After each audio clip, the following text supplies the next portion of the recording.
Director of Operations of WOLL Europe.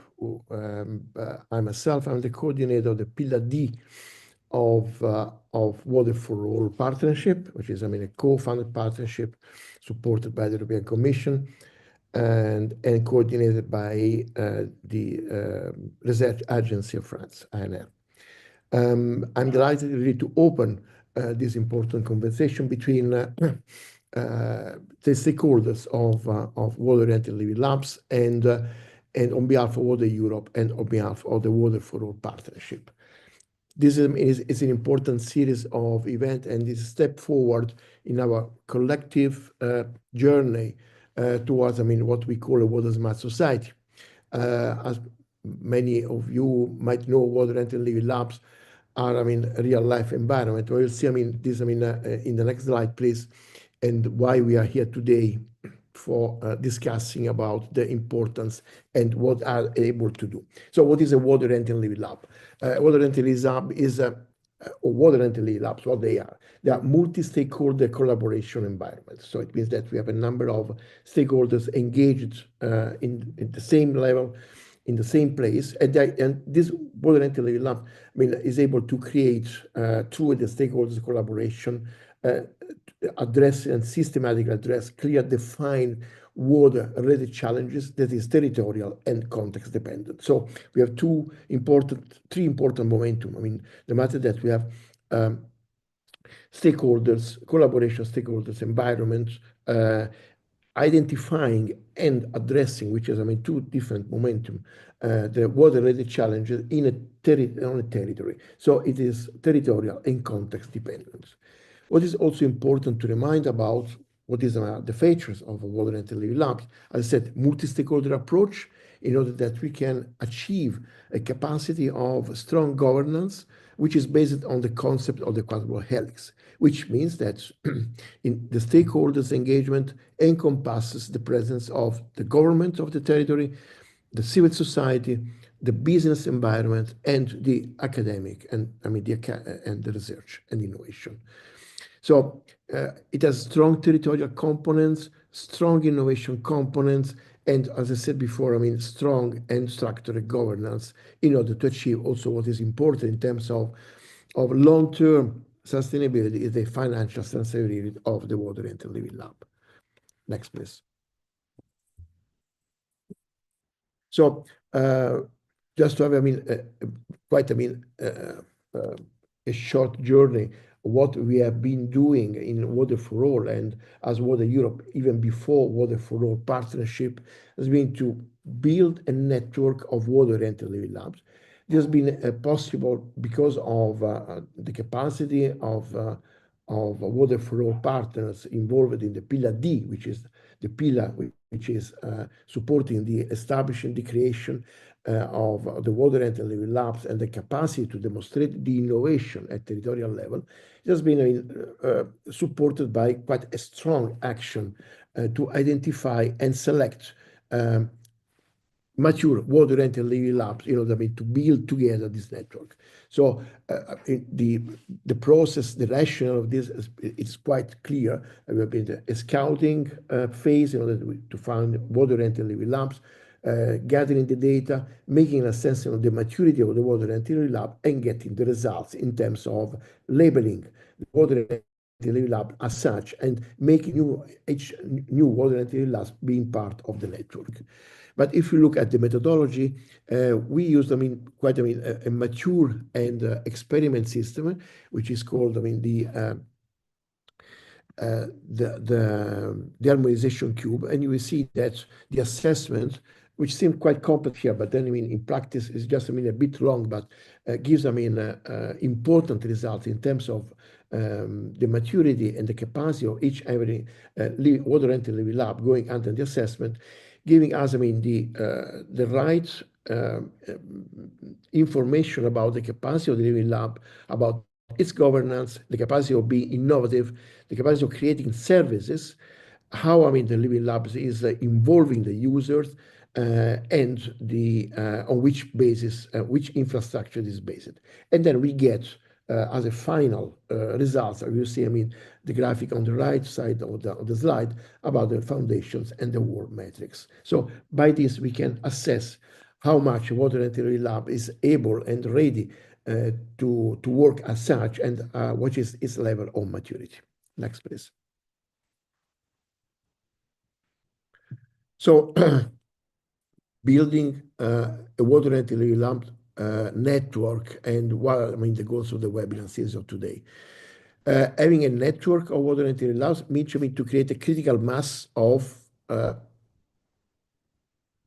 local, territorial stakeholders able to identify and address water-related challenges. So it means that we need to build a strong, connected community of water and utility labs that are able to foster what we call a water smart society. And this, I mean, is important because through this, we can accelerate the innovation, the deployment of the innovation in real life environments, also to support the development and the implementation of the new water resilience strategies in Europe.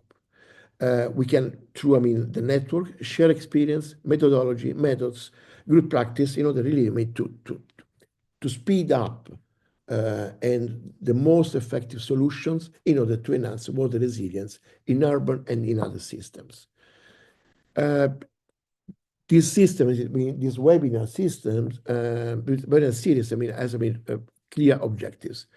The first one is to strengthen the network of the water and utility labs. As I said, really, to advance the water smart society and the water resilience strategies, and then to create spaces when practitioners, researchers, public authorities, people from the financial environment, and whoever is a stakeholder of the water-led sectors can meet, learn, collaborate in order to build more resilient and adaptive water management systems. Last but not least, the webinars, the series can support the water and utility labs of the network and whoever want to join this journey in developing sustainable financing strategies, and this is very important. Can give not given for granted, but can ensure long-term resilience for the water ecosystems in order to address the current, that's already quite tough, and future challenges related to climate change and resource scarcity. Because it is worth to remember that as many says, the water crisis and the climate crisis are embedded into the same challenge to address. Next, please.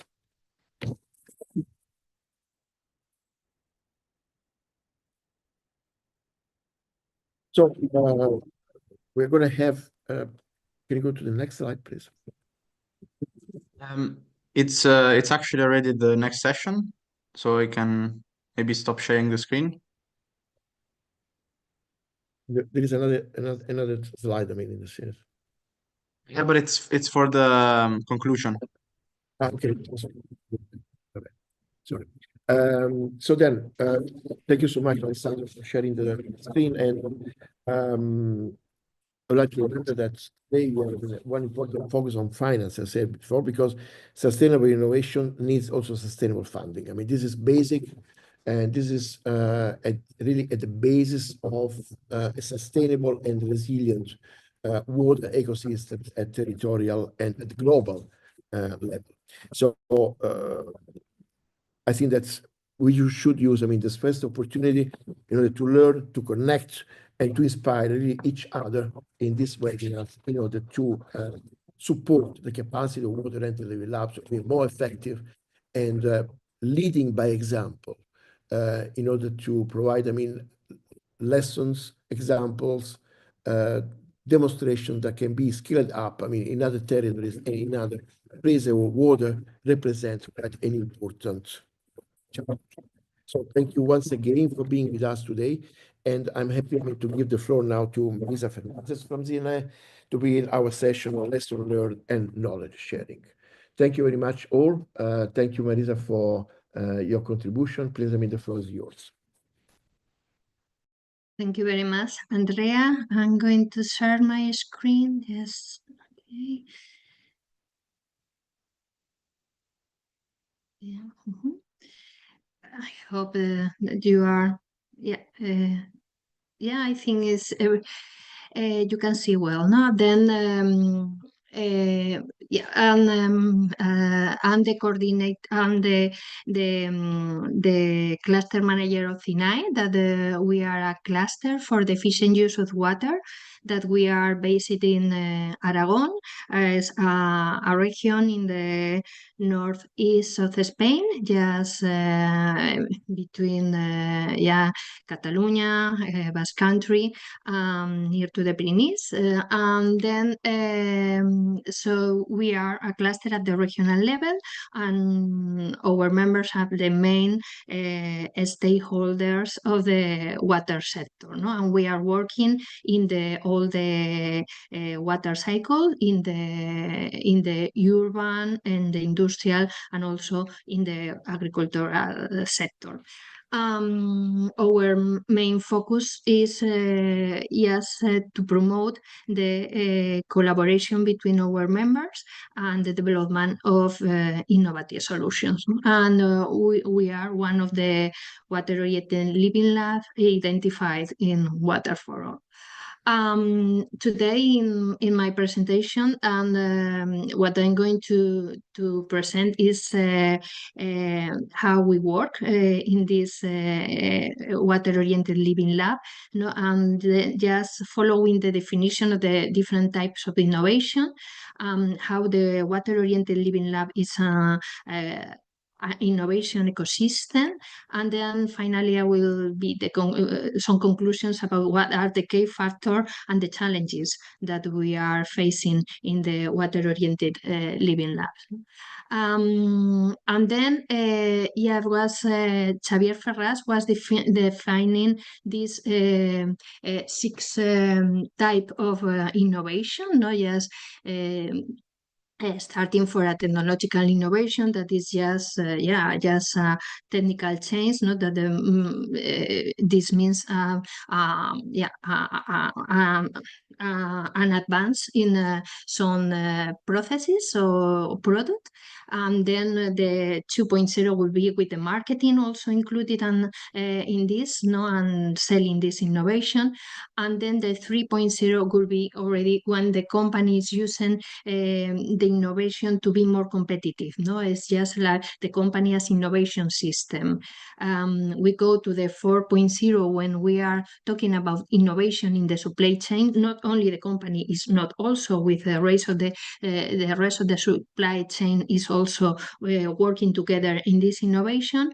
The 5.0 will be already an open innovation with also is involved and other sectors, and the 6.0 will be just an innovation ecosystem where we are talking about culture of innovation, and also this is key for the regions and nations to prosper. So where has to be where we are, the water-oriented living labs are working, no, when we are talking about innovation, but we should be something more just related to the 4.0, 5.0, 6.0. No? So we have to be an innovation ecosystem, not the water-oriented living lives. But just see how this works, for instance, in our concrete example that is SINAE. No? And then I will just explain an example. No? We were in an informal meeting of the SINAE board when we have for the regional government, we have in the Water Regional Institute, we have also a large company that is an utility that is providing just the drinking water and also wastewater treatment plants on different municipalities in Spain, and also an SME that is developing their own wastewater treatment plant technologies. We was just and then the Water Regional Institute expressed, this was in 2023, no, there was worry about the legislation about the final use of the sewage sludge, no, and then how this new legislation was going to affect, no, because the Water Regional Institute is in charge of the wastewater treatment plants in a lot of small villages in our region. So just in this discussion, then we have that this large company has a service of concession of one of the wastewater treatment plants in a small village in our region, Teruel, in one of our provinces, and the province, and the place is Andorra. No? And then also we have this SME that has this that one they were developing a new wastewater treatment processes that minimize the generation of sludge. So from this discussion, so then we start to work on that, and then what happened after that? So from on one side, the result of this starting discussion was the signature of an agreement between the Water Regional Institute in Aragon and FINAE, and the agreement has included the development of pilot project just to check the result of the technological or process innovation. Not when there was this technological innovation just could means some improvement for the wastewater treatment plants in the region, and also identification of training needs, the development of events and conference together, between the Water Regional Institute and FINAE, because, for instance, also with topics that are relevant for the region. For instance, we organize one about the new drinking water quality legislation, with 100 of municipalities for the region participate, or another one about also the new wastewater treatment plans directive. And also share opportunities to promote innovation. For instance, we are collaborating together in an European innovation ecosystem call, just to identify also collaboration with other European regions. So this was this agreement between the FINAE, that is the Water Oriented Living Lab, and the Water Regional Institute. And also the result was with this just to see the development of a pilot project, with the goal was to minimize the generation of the sludge produced in the wastewater treatment plant. But then here, not only were these stakeholders, like the SMEs, that it was the one that was developing this technology, and the large company that it was the utility just managing the wastewater treatment plants, but also there were coming other participation of other sectors in the other companies, for instance, offering digitalization services to monitorize the water treatment plant, and also other sector with the collaboration with the agricultural and livestock production of livestock production cluster. There was a cluster that is working with have a laboratory just to check that the result of the sludge that were result from this wastewater treatment plant was possible to use for fertigation. So there was a collaboration not only for our WOLL, for FINAE, and with our water companies, is not also with the collaboration of other sectors like ICT companies, and also agro-food sector. That also was important, the cluster policy, for having the funded support to do this project pilot was coming for the Ministry of Industry, that is supporting the cluster policy in Spain, and they were funding innovation collaborative project. So this was, and with the result of the project, also there was the interest, another agri-food large company that has wineries, meat industry, that also was interested about the reduction of the slab production of wastewater treatment plants. So as we can see here with this, we have a company that was developing their own wastewater treatment, new wastewater treatment processes to be more competitive. That is the case of this SME, that this will be what we say before, the innovation 3.0, but we have also the innovation 4.0, where we have the collaboration with other sectors, as the digitalization, the agri-food sector, and we have also the innovation 5.0, no? When we are talking this about all the other sectors and the value chains, and also the innovation 6.0, when we have all the ecosystem and the culture, no, of innovation culture, where we have this the policy also involved, with the collaboration with the Water Regional Institute, and the collaboration also, no, at the policy cluster that is supporting that. And then so this is just one example. FINAE has developed 20 projects in just enhancing the collaboration between the different stakeholders of the water sector in the last 5 years. And then, but then this is just how is important this innovation ecosystem, no? That is where we have to be involved, not only the water sector, but also all the other sector has to be, and the policy is important. So this will be for me the conclusion. So it's important to create this trust that promote the collaboration in the water-oriented living lab, but this has to be supported for a policy that help this, and also we need resources.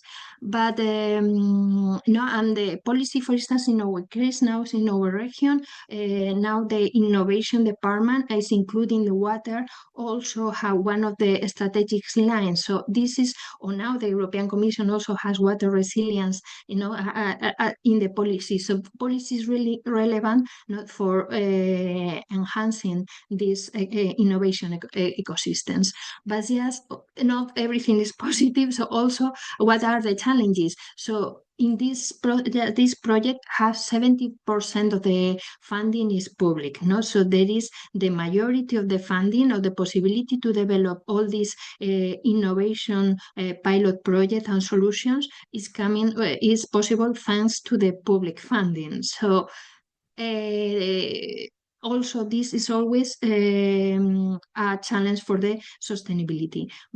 And then how to support the next steps, no? Now that we have this solution, the result of the project pilot, some things work well, but not all the things were working well. So we need more funding to keep working and keep having more results. So what is the role of the water-oriented living lab for the next steps, no? And how to achieve and how to bring these solutions for commercialization. So these are just questions that we don't have answered yet, and I think that all the work that we are doing in the Pillar D of Water for All is going to help us to keep working and to find solutions to all these challenges. So thank you very much.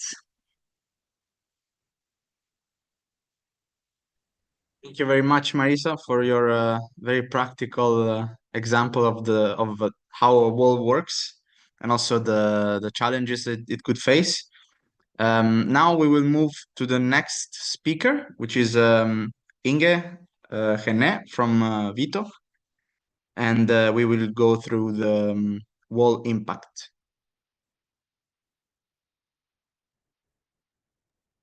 Okay, thank you for the introduction. I will share my screen.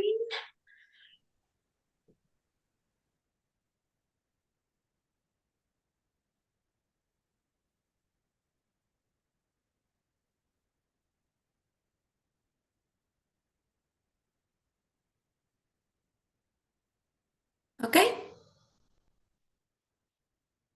Can you see my screen? Yes, we can. Yes. Okay, thank you. Thank you. Okay. So, welcome. So, I'm from VITO, Flemish Institute for Technological Research, and we are one of the active partners also in the Water4All partnership and have several connections also to Water Europe. What I'm going to give you a presentation today on the Living Labs, of course, which is the central theme, but especially on how the Living Lab format can be put into practice and what does it really contribute to, of course, these central initiatives on how can we raise impact, how can we involve more people, and how can we speed up this whole innovation trajectory. The cases I'm going to present are located to the region where we're originating from, the Flanders region in Belgium, and especially also related to the Blue Deal initiative, which was launched here in Flanders, and which also serves as a kind of example on how to outroll the Blue Deal in Europe. So this is a bit the background, because the region of Flanders, which is the north of Belgium, of course, we have a lot of rainfall, but we really are one of the most high water stressed regions. What has caused this? This has really caused that the Flanders has recognized the sense of urgency, so the need to go for more water resilience in the area. So they launched the Blue Deal program in 2020, started it, where the Flemish government really has taken actions against drought. So it's like a concerted group of actions to stimulate new investments, to stimulate innovation, to stimulate collaboration, because there really was a recognition of that sense of urgency, especially towards the direct economical impact. Next to the Blue Deal, there was also the, let's say, the recognizing the need on how should we solve those complex problems. If the problem really originates from a systemic point of view, so there's a real imbalance in the water demand and request, then we should also look at the problems from a systemic point of view, and that is really related to the whole introduction and implementation of the transition thinking systemic view and taking that forward. This has also led to a more joint branding, a kind of sense of, okay, we need to solve this together, and seeing also from the technological, economical point of view, how can we further collaborate? If we think about the whole Living Lab implementation, I think it's also a very strong link between two important pillars in the Water4All framework, which is the pillar C, which is a science policy, and also puts in a lot of learning materials, lessons learned on, for instance, system thinking, and really saying how can we strengthen that science policy interface. And that backbone gives a very strong interaction with the pillar D, which the webinar is located in from today, which is focusing on the Living Labs. The Living Labs really going for that connected innovation, and the interaction between those two pillars really forms a kind of strengthening and central putting the impact emphasis stronger. So in both ways, it's about making people see the bigger picture. Because if you want to set up a kind of connection and really putting the implementation or the innovation in the real world, so going for that societal innovation, societal impact, it's important that you get people aligned. And also people need to see, okay, not just what is the problem, but how can we, as a kind of innovation ecosystem, deal with this together. To do that, we've put here the Living Lab format as a kind of, we could call it a bit like an action space, because the Living Lab is not a standalone feature, but it's a kind of user-driven innovation ecosystem. The word has been used before. And that innovation ecosystem is really setting up interaction between all the typical technology development, implementation, so the typical TRL, bringing kind of new innovations to the market, and having this kind of dynamic interaction, really making Living Labs like a kind of enabler that can really speed up the innovation and the user involvement, and of course then create more impact. So this is a kind of framework.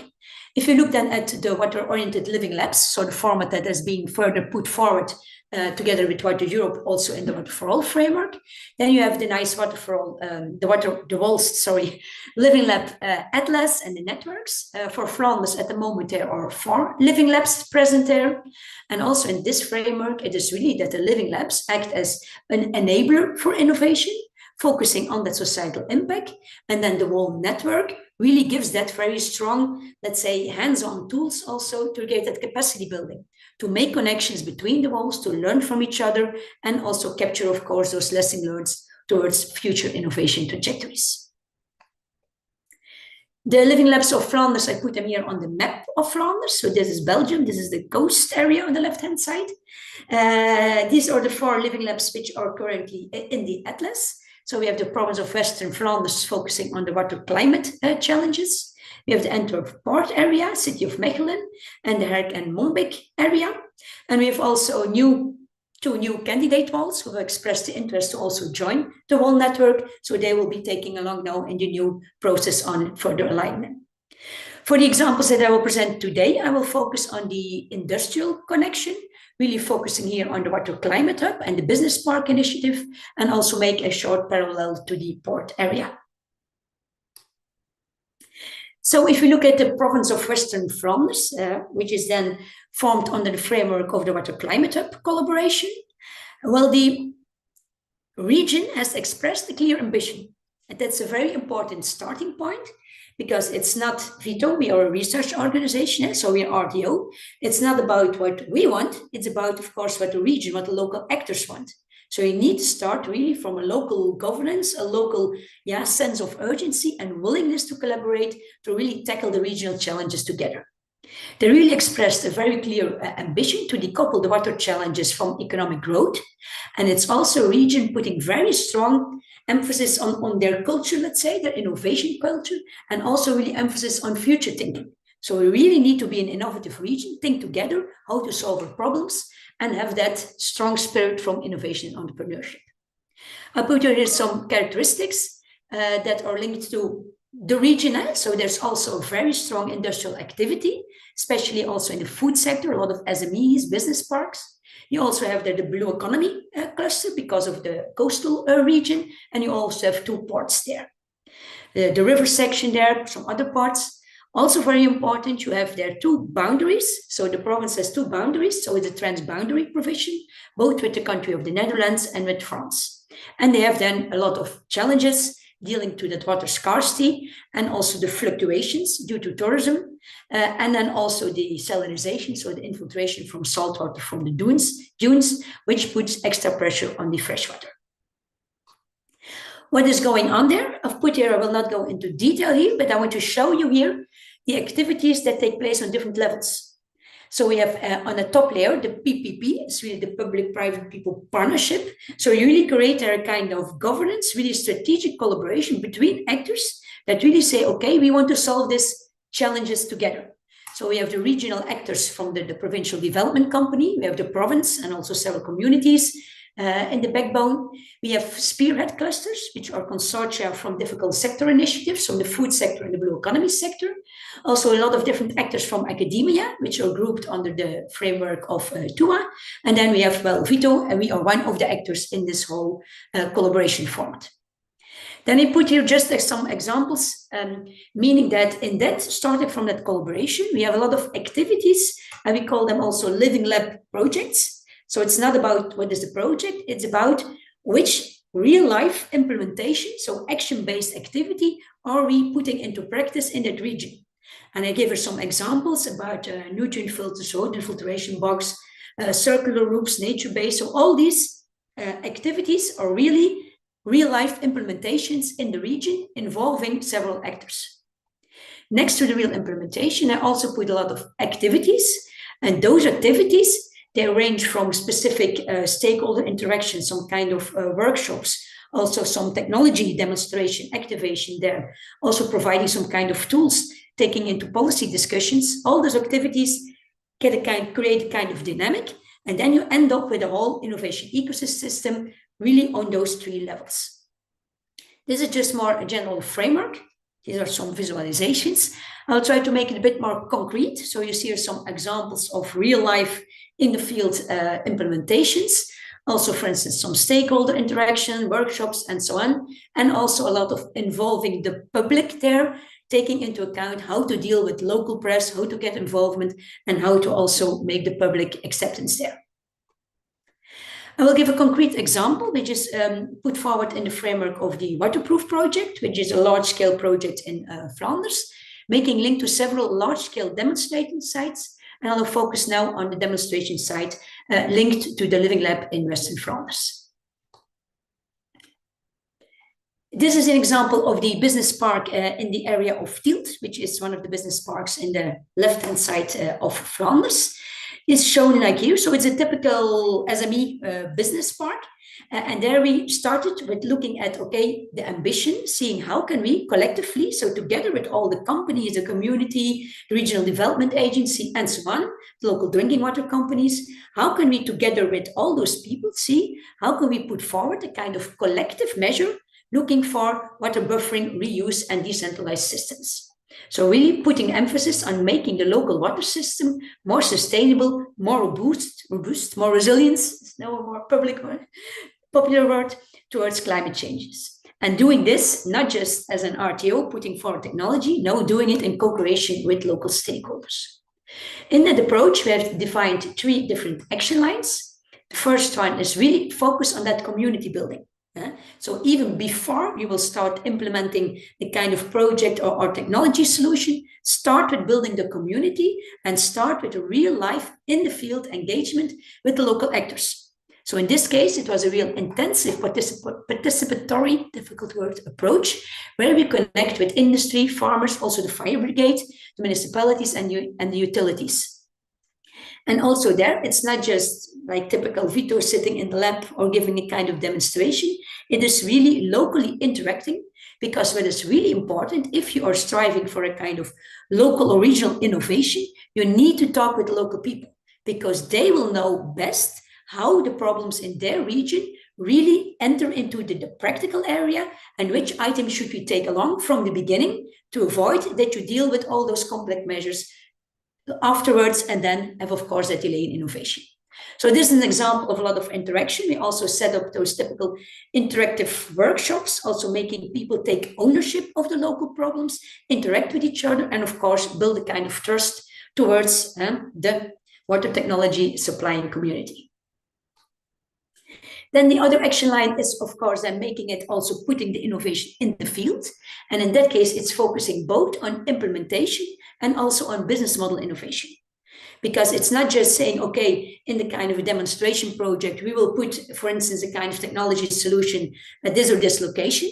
It's also who will take care of the technology innovation, for instance, the water distribution, the long-term implementation or ownership distribution. Who will take care of that on the longer term? Because we don't want just to implement an innovation project. No, we want to implement a real local regional solution where people will take ownership on the long term. So from the first step, when you deal with implementation, you need to take that business model innovation into perspective. This is an example of the water network from that specific site. So there we look at a kind of collective rainwater buffer. So it's kind of central sewage pipe with a kind of WOLL system connected to that. Also then making connection with different rainwater tanks for both from the public and the private domain. And then connecting all those water networks with specific data from pluviometer and dashboarding items. And then those rainwater streams are being connected with the central storm buffer, which is present at the site. And there, then you need to make the connection. Okay, if we do all this water connection, what can be the best options? So we need to implement a kind of data-driven steering framework on top of that to give input and really get those data ready, showing how much water is available at which location. And that data will then go into the business model. Okay, if that water is available, if we implement the technology or a monitoring system, who is going to pay for that? And that will not be, for instance, in a kind of European project. You can start a demonstration, but that will not take care of the ownership on the long term. So all the dynamic need to be taken into account from the beginning. As soon as you start implementing a kind of technology solution, that needs to be put forward. And in this case, it's a kind of combination of that centralized rainwater collection, also with a kind of new road block building there, also with a kind of smart steering on the rainwater tanks, and all those innovations are being put together based on this regional ecosystem. Another item is that if you go into the living lab, so the typical living lab involvement needs to take care with all those stakeholders. Also, the policy and the legislation need to be taken into account. They need to be, it's not necessary to have them always as partner in those kind of living labs, but it's very important that you keep a very close connection and interaction with the legislative bodies or the regional governments and so on. Because if you deal with real-life implementation, you will come into contact with legislation, basic conditions, policy interaction, and you need to put that legislation boundaries into a kind of deriving practical solution. This is an example where we entered into the typical problem of the PFAS contamination, which was also present at that site, and then really setting up a kind of interactive discussion and really looking for how can we derive these problems into a practical solution. Just as an example, can't go into detail. Then the third action line is about the replication and activation. If you start with a regional implementation, it's not just about getting the innovation there in that region, but really use the combining the lessons learned and really implement them in a kind of interactive setup to also inspire and of course help and activate other regional actors. And in this case, we really use a kind of format, still visualization here. We called it an experience container. So with this container, we set up a kind of roadshow, visiting several provinces, several business parks, really taking them in a kind of interactive mode and saying, okay, how can we together solve this and have them think about both blue-green solutions for new installation or new reorganization of business parks, and also looking at the typical water networks and buffering or smart steering approaches. And those lessons learned are also captivated or summarized in a kind of interactive web tool where people really can, if you want to start with innovation, first look at that site so you can already get a kind of learning from each other. And that is exactly also the kind of central baseline, which is one of the real very important features in this whole WOLL network and bringing this kind of collaboration on the European level. If you look then in the kind of what we call the connected innovation, what I've shown here is a typical approach that we use in dealing with water optimization on a company level. So you can start with individual companies, you can bring that up to the next level, bringing it then even up to the further level, bringing kind of intelligence and looking at the regional solution. And if you then put, for instance, the approach that we've put forward here, especially in the western part of Flanders, we have a lot of collaboration with individual companies. On the next level, we put that on the business park level. So we also work together on a kind of big project on new future industrial sites of the future. Then those individual business parks, we put the business parks then together linked to the water bodies that are present in that region. So looking also at the Water Framework Directive, the new instruction saying, okay, what kind of pollution is there? And then you make the connection and you can have a kind of interaction. So you put a monitoring scheme up to the river and then take you to the interaction or the data input and output from the economic activities that take place alongside that river basin. Then the river basin can be also put forward more on the bigger region level, like for instance, the harbors of the bigger region, and also making the connection with the transboundary part.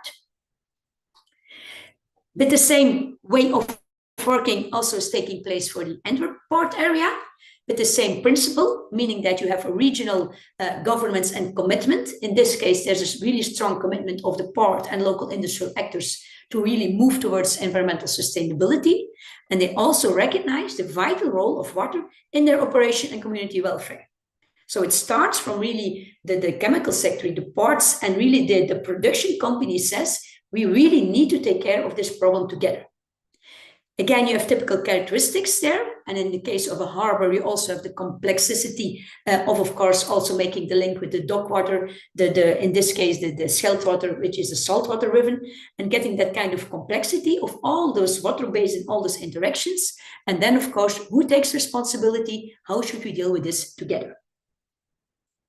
In this case, a bit shorter, also some examples of regional activities that take place. You see here a picture of a real interactive workshop, really also putting forward the principles of system thinking. Also here's some interaction of the STARTS program, looking at how art can also stimulate people. The top picture is an example of a collaborative project with 14, I think, chemical companies, looking at, okay, how can we deal together with possibilities for our wastewater reuse, so really circle principles put into practice. Other examples look at the typical monitoring scheme at the port area and connection there with the canal and the drinking water preparation, and then putting that all together in the whole, for instance, what I mentioned, systemic dynamics, how can we deal with this together? So these are just some examples. The time doesn't allow to go in a lot of details, but if somebody is interested, then we can take it up further. But what is really the central message here, and this is one of the drafts from the what we call the fluid crew approach, is about one drop can't move a stone, but millions can. So if we need to tackle our water challenges, I know it sounds a bit fluffy or blurry, but it is really true. So we really need to invest in setting up that collaborations. And as a kind of format of backbone for those collaboration format, the Living Lab is an excellent feature format that can really be used as an enabler here. So this is a very important action, and I hope we can do a lot of more initiatives together on this. So this is my conclusion. Thank you. Thank you very much, Inge, for this great presentation and also a glance at the Flemish ecosystem, which is a very effective one.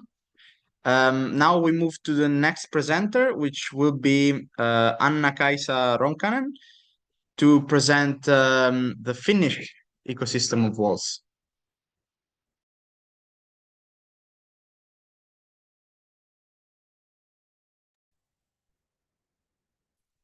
Hello, everyone. I hope that you can hear me, and I hope that you also can see my slides.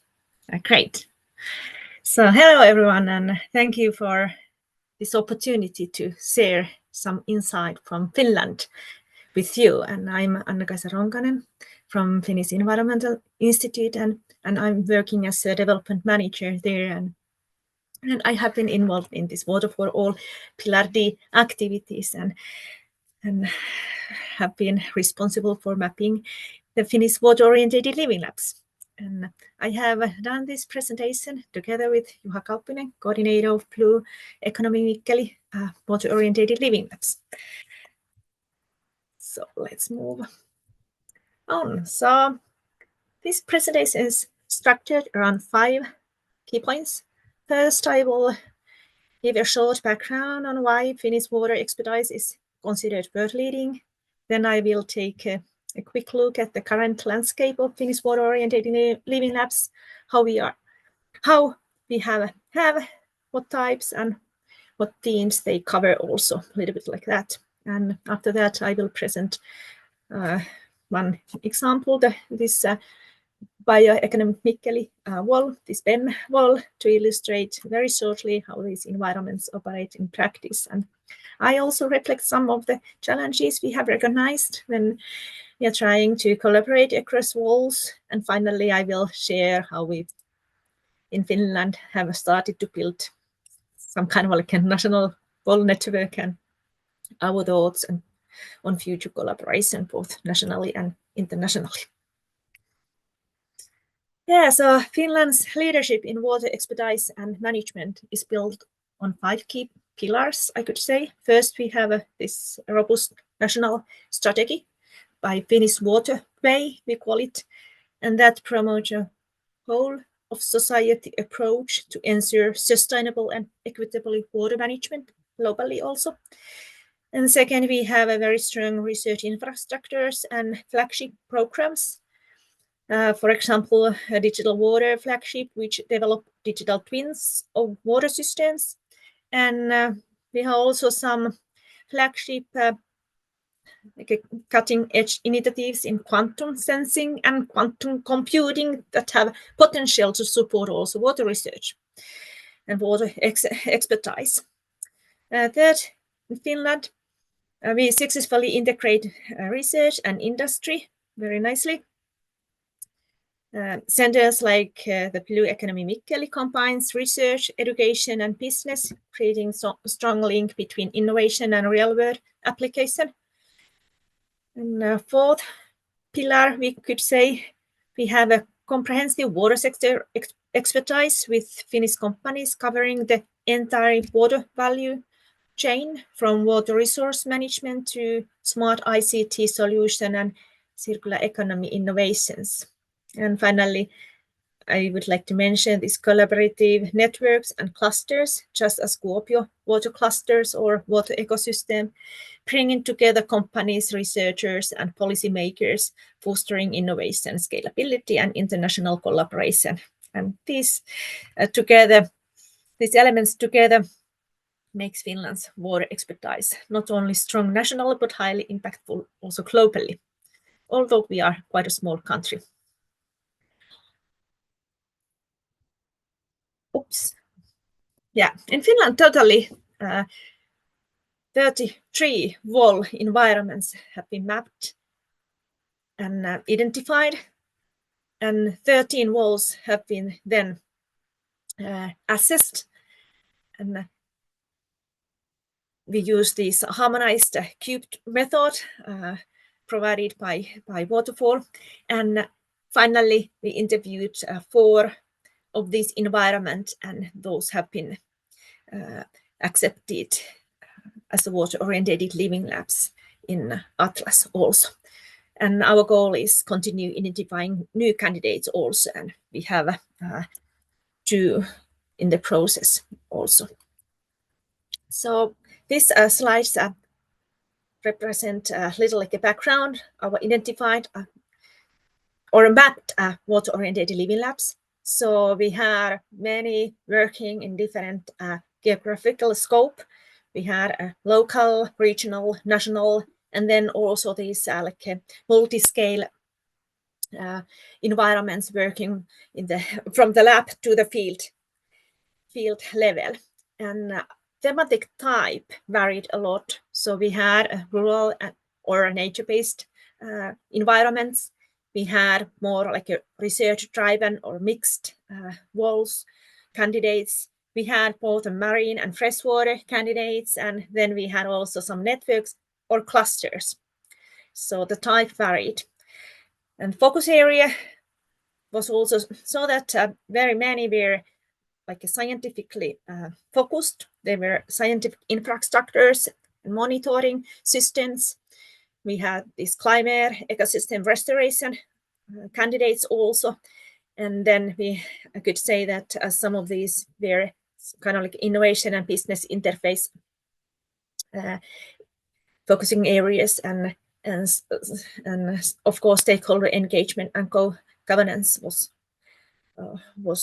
also in focus areas. Common ground was, of course, most or nearly all were like open environment with real life testing settings, and nearly all involved these quadruple helix stakeholders, and where many still lack stable funding or long-term coordination. So this describes all these 23 WOLL candidates that we mapped. But as you can see, the background and the focus areas, and also these ways to work varied a lot. So total in the end, then we had those 4 water-oriented living labs. 1 was then not accepted, and then 8 was like a follower living labs, or how you call these, that okay, they are like a following and aiming to have this status.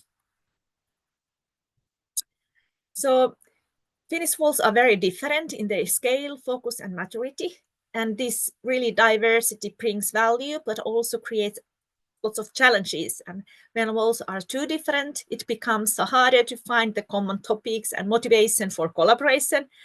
Limited time and resources make it even more difficult to organize joint activities or visits unless the WOLL are similar enough to see clear benefits. So this was how we found. Despite these differences, common themes were also emerged.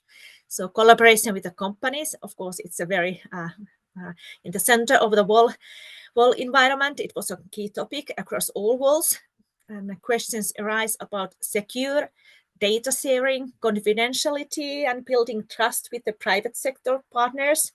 And then there were also questions often discussed that what are the real benefits of having WOLL status nationally or internationally, and then this collaboration with similar WOLLs is seen especially important to create real motivation and mutual benefit.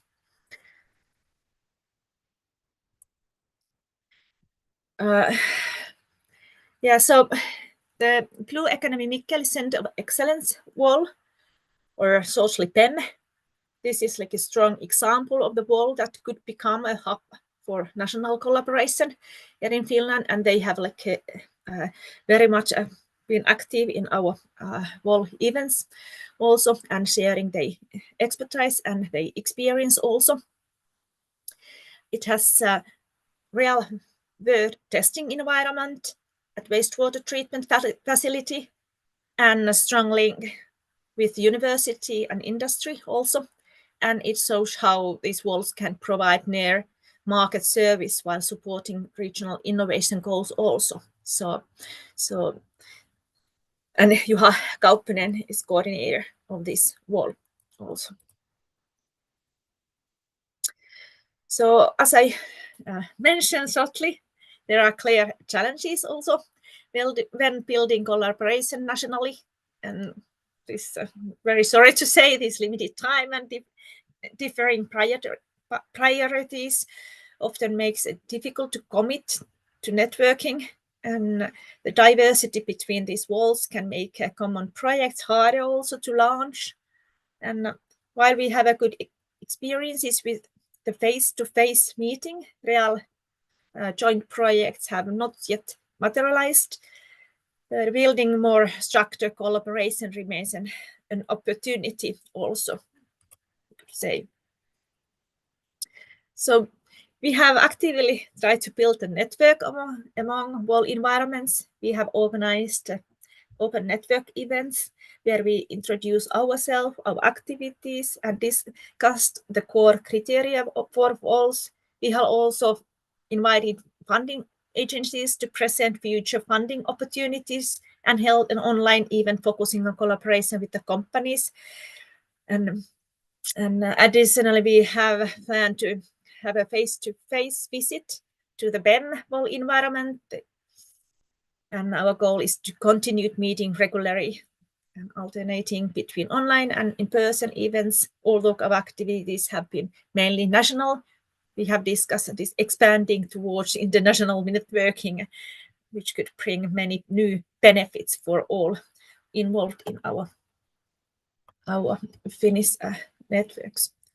But moving forward, we see a value in grouping WOLLs by similar themes or challenges, just industry water reuse, wastewater treatment, or rural water system, or something like that. This way we can or could create a smaller, more motivated sub-networks, and regular meetings, both online and in person, are planned, and strong collaboration can also prepare us for more international networking, which is seen as the next important step to maximize the value of the Finnish WOLL.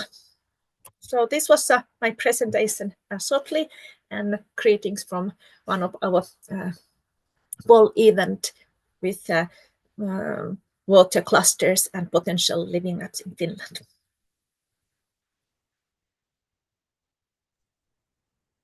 Thank you very much, Anna-Kaisa, for your presentation. It's very interesting to see how to build, let's say, a sub-network within a certain country. And it's a very important activity to keep all the actors engaged. Now we will move to another session, which will be moderated by Marcos Garcia Lopez from IMDEA, about the financial aspect of these WOLLs ecosystems and all the challenges that are connected to that. So I would like to introduce Marcos with the session on financing the water innovation landscape. Thank you. Thank you, Alessandro.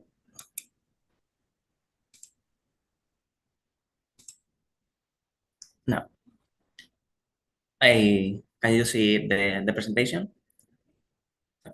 Okay, as Alessandro said, I am Marcos Garcia from India Water. I'm here a researcher, and we are coordinators of Pillar D3 in Water4All. And one of our main aims is to support WOLLs in the development of sustainable financial strategies. So, and for this day, in other webinars, we will have more expert talks. But in this case, we wanted just to introduce to set up the scene, to introduce this financial part of the webinars through the Water Investment Challenge and how the WOLLs can contribute to improve the water financing, and what barriers, what strength have the WOLL, what is their financial situation, and after that we will have some questions in a Mentimeter poll we have prepared, and to use this as a base for a discussion. So just to start, let's see the challenge that we have ahead.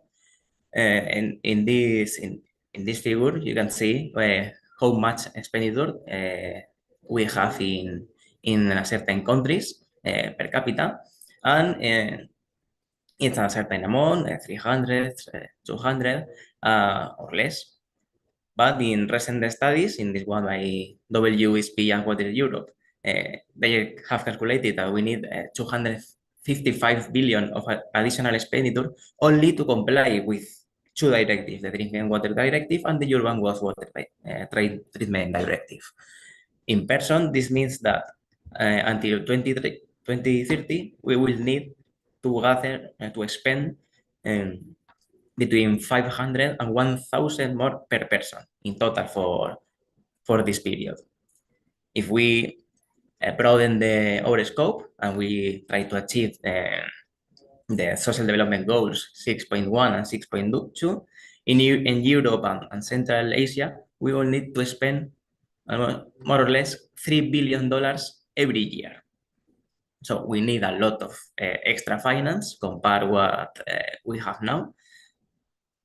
And if we just check the type of investments, the type of projects, we see that if the risk is too high or the contract is too small and there are no, for example, economies of scale, the attractiveness for investors is reduced. So we need to not only to prepare good projects, to adapt our activities, but also to innovate in terms of financing. This is a image of the World Bank Group. So this is to say that governments need to establish the conditions for the reforms, for the water sector investments. International financial institutions must be involved, multilateral development banks and other types of stakeholders. And also the private sector. The private sectors have to provide financing, innovative approaches, expertise, and risk absorption. So in this situation that we need the collaboration of all types of stakeholders to achieve sustainability, it's where WOLLs have a great value. WOLLs gather the efforts of a lot of stakeholders in a real life context. So they are able to address complex and evolving challenges, enabling systemic change for a water smart society, and they can accelerate innovation, market uptake, and knowledge sharing. So there are diverse benefits of WOLLs, not directly related to finance, to improve finance, but as they gather a lot of stakeholders and have a cross-sector approach, they are a type of entity that is near to the real life context, and they have a potential for improving financing. If we have a national approach or just a general European approach, we are far away from the activity or the activity we have to finance or the problem we want to solve. So there are some barriers that the WOLLs are facing, and we are going to focus on the limited long-term funding. So to address this, to have a first exploration, On last year, we prepared a financial survey that some was filled and gave us some information, and we got some insights. We saw that there is a wide spectrum of financial capacities, and then the walls are very different. We need to classify and to cluster the walls. This is already in development in the Water4All activities. And regarding the business models or financial strategies, we need to prepare them adapted to WOLL needs. They must be well-tailored strategies to be effective in the particular situation of WOLLs. So we also saw that WOLLs need formal financial strategies and business plans to ensure sustainability. There are more or less dependence on grants and certain resources. So in general, the financial security of the WOLLs was from 2 to 5 years in terms of time, more than 5 years in the future. They are not prepared. They don't know right now how they will be in terms of financial aspects. There are some barriers to long-term financing that we have seen: uncertainty, lack of maturity of WOLL, the nascent ecosystem trust, policy volatility, partner coordination complexities. There are certain points that we need to improve. We need time. So what we want to do is to keep exploring these aspects. We had a first view on last year on WOLL situation, and in the future we want to continue exploring this and supporting WOLLs in development financial sustainable strategies. So I'm not gonna stop here with the objectives of the cycle, as Andrea has presented before, but just say that in other session we will have expert talks about key financial aspects to support WOLLs. And for this one, our main objective is to have a discussion about the financial aspect, of some financial aspects, some key financial aspects, to start with these sessions of financing aspects.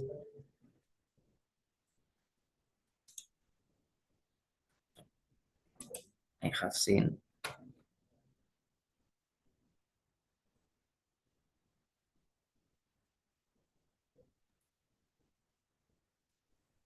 Okay. So I don't know if you all have listened to me correctly.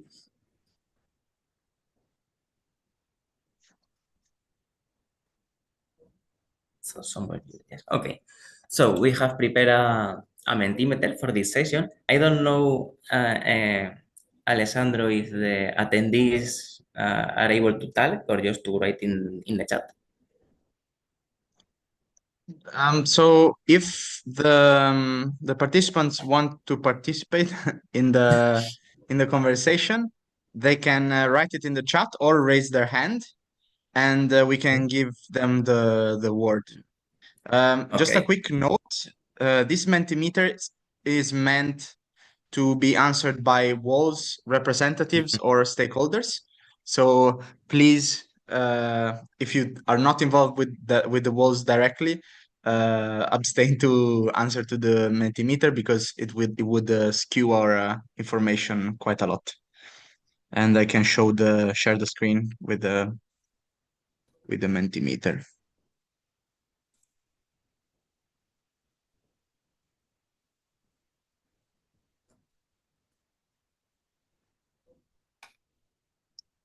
So this is the financial one.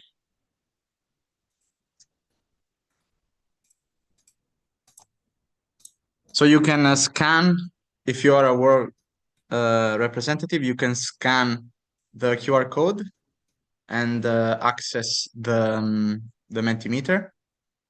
We'll give around 30 seconds to do that, maybe.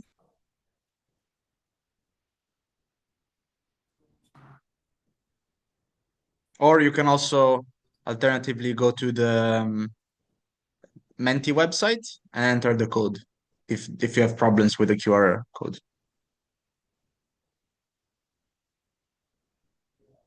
And if you're not able to do it right away, don't worry. You can still see the rectangle on top of the slide to access it even a bit later.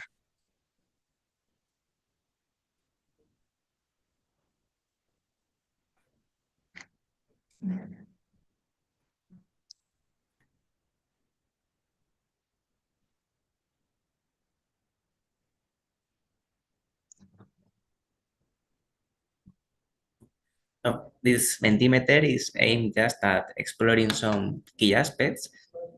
The idea, as also Andrea said in his presentation at the beginning of the webinar, is that we put into common WOLL's experiences, not only by the great things that Inge, Anna-Kaisa, and Marisa have presented, also financial good practices was the situation. The WOLLs are very different in terms of activity, in terms of financial resources, in terms of size, in terms of stakeholder engagement. So we need to let's try to collaborate between WOLLs to explore the difference and similarities of WOLLs to be able to prepare some financial strategies that some things can be general about financial sustainability strategies, but they will always need to be adapted to every WOLL situation because of this diversity between WOLLs. I think we can start with the first question. So you should see it directly on your device. So Marcos, if you want to guide a bit through the questions. Okay, in this case, we aim to explore is which type of stakeholder you are working with and are contributing to WOLL's financing. So in this case, we will have 7 types of stakeholder. Maybe in some, not in all WOLLs. Can you go to the first one, the first slide with a little? Okay. Okay, we have this. We have several types of stakeholders that can contribute. So WOLLs, as said, are very different, very diverse. In some case, for example, they use fees. They have partners and use fees, and this is a part of their finance. In other case, for example, they are linked to, let's say, a university, and they have finance from the university. That will be, for example, academia. If the finance is coming directly from the government, we will have public authorities and government. So here,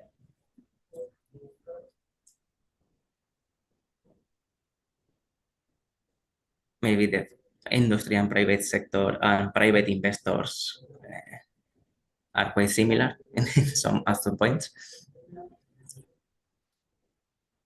As here is, we can see that this dependence on public resources. So we have been exploring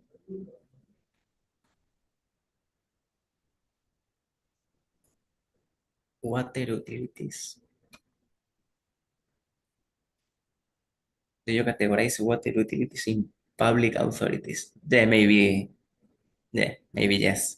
This water utilities, or even if the revenues of the use of these water utilities, if the revenues are coming from the consumers, that will be also civil society and citizens, more or less. But this is something to explore. For example, we can use fees.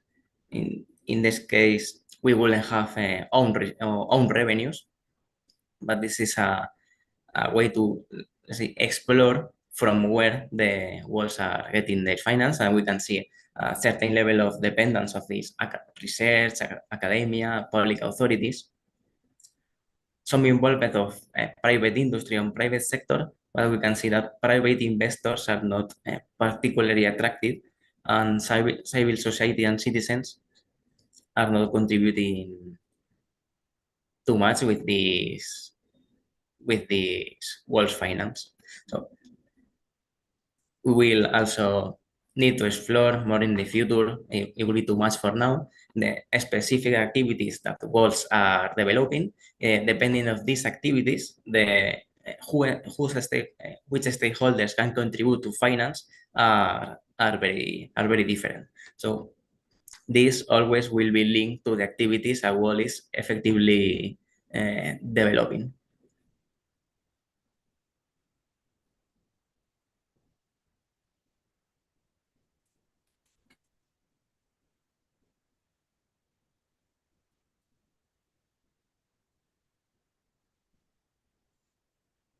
Okay, maybe we can move to the other question. Yeah, let's go to the next one.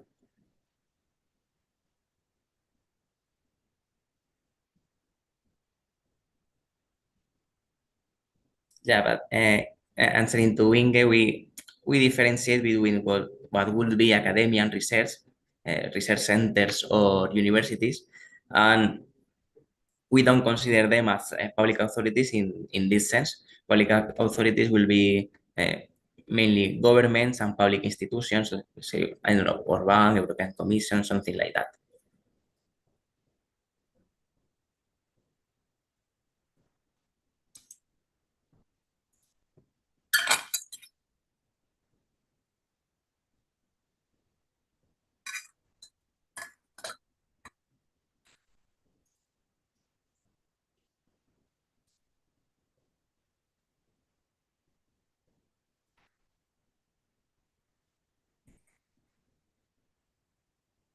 In this case, we wanted just to explore a little bit if the wall has a predetermined technological solution, but we have just two cases of that. So there is less diversity in this case. So almost all the walls are looking for solutions to previously identified problems. So here we have this inside this group, this diversity. So our walls activities are very diverse. They are not focused on a predetermined technological solution. And what we need to do is to do something very tailored and have a lot of collaboration. So if every wall, if not almost every wall, is looking for solutions to their previously identified problems, so every one of them are working on something very specific. So, if they have a standard technological solution, that will be relatively easier. But if having this diversity of diverse in terms of problems, activities, solutions, so it's quite a challenge to elaborate some financial sustainable strategies for so diverse institutions or entities like the WOLS.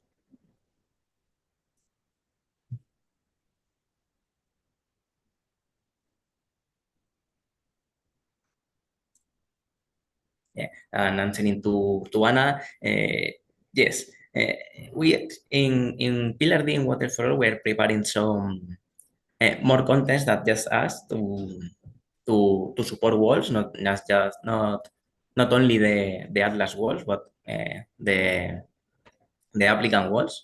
But yes, it will be nice to have sessions tailored for small walls or for less mature walls to prepare a strategy of how to scale up. Even more mature walls, as they included in the Atlas, are in need of solutions, of strategies to scale up. So yes,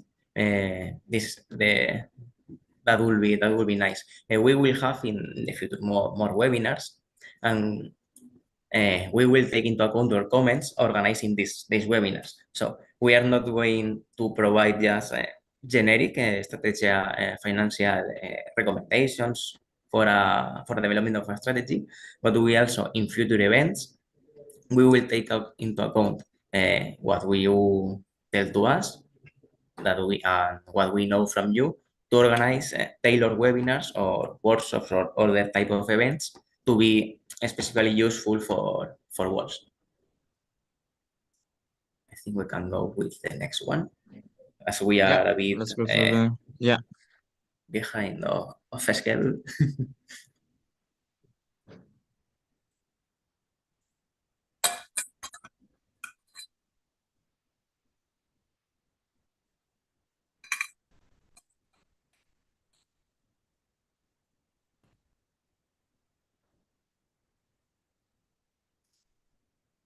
So this is again a ranking questions, but this time about the barriers and how important they are for a certain WOLL. Financial barriers. Maybe it is even hard to answer which one is more important than the others.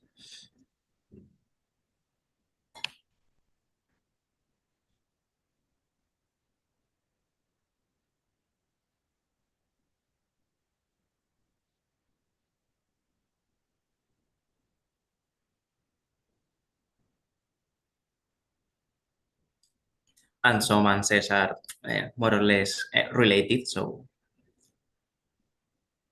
they are not completely independent.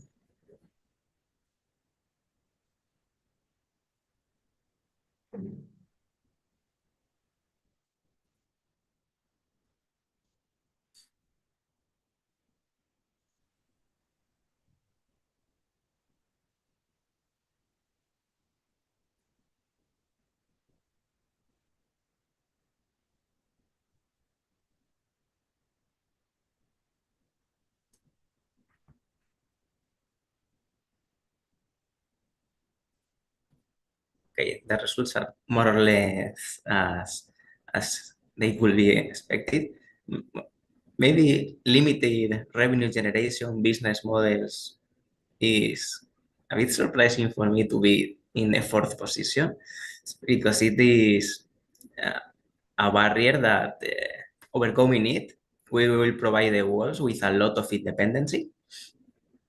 Is the main one regarding independency. Is the opposite more or less to the first one, that it relies on dependence on project-based funding, mainly grants, usually.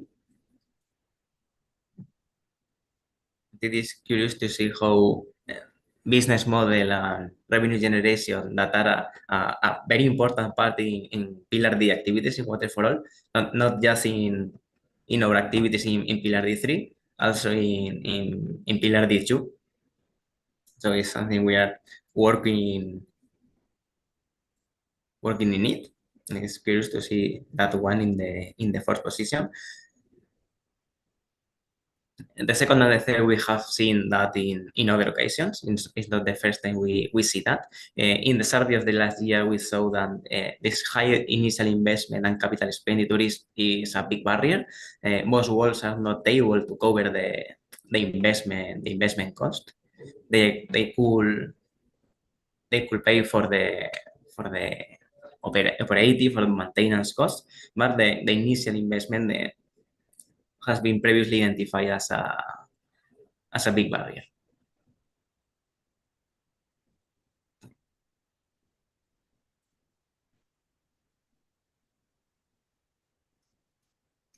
Okay, so I think we can move to the next one.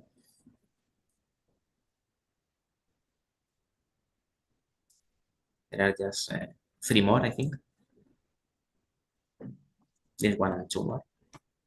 And this is an open question, just to see how in the past were you able to overcome identify financial barrier as the previous ones. So is this much up to you instead of just ranking or choosing options.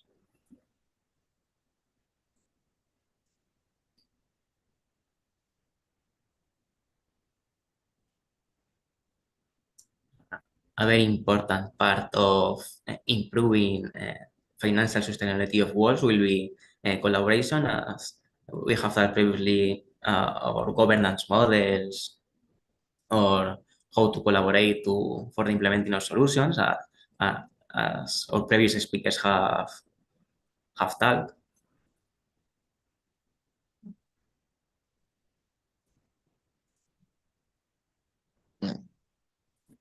It is an important point raised here to find own financing and seeking collaboration with industry, because it is definitely the least exploited stakeholder at the moment in terms of funding.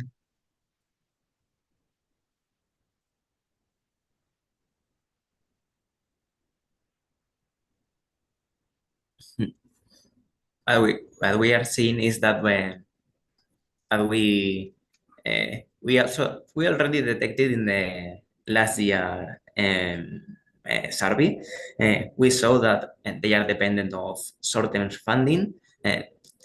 WOLs do a lot of efforts applying for funding in regional and national European, many European projects, but we saw that let's say the willingness to get own revenues by using, for example, fees. Some walls use fees because they have FINAE use fees. They have partners and they have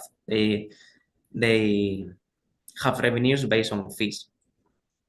They have also their projects, but there is an instrument they can use, and only a few walls were willing to provide services as a way to raise more revenues. But as we see, mainly the solution to keep working for the walls is prepare projects, to find some partners, and to apply for mainly for public funding from research programs.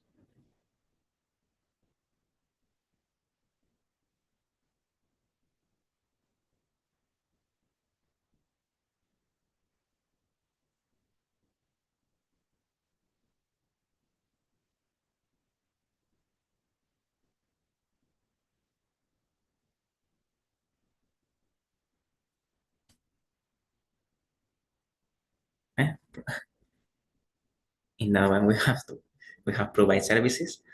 So I think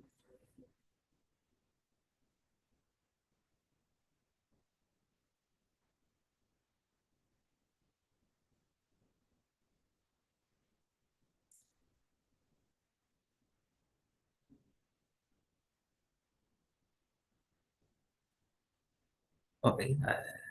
I think we can move ahead. We have seen here this grand dependence and the great efforts of the walls to raise revenues through through this instrument. And this is more or less a continuation of the other. Is there any financial problem or barrier the world faces in the past and has not been able to solve? As there are barriers, we expect to some barriers or problems to not being solved. So just to know which barrier was too high for the world to not be able to solve it.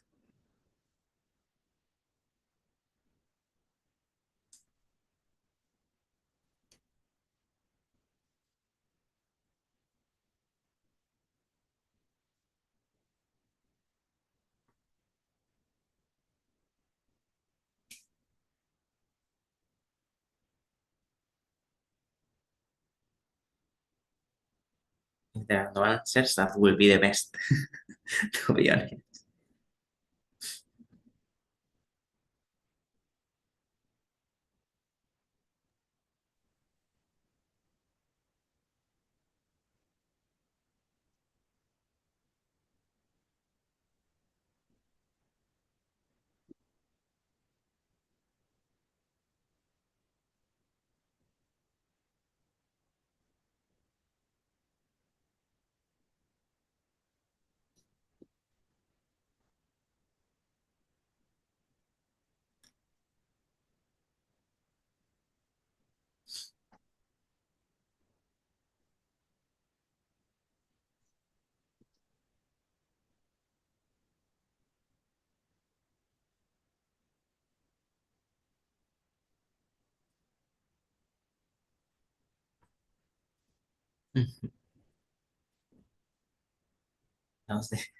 Here we really have some diverse answers.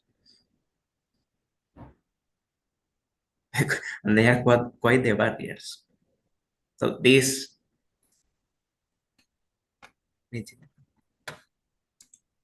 okay, so I see a lot of questions regarding competitiveness, collaboration with private sector and private investment.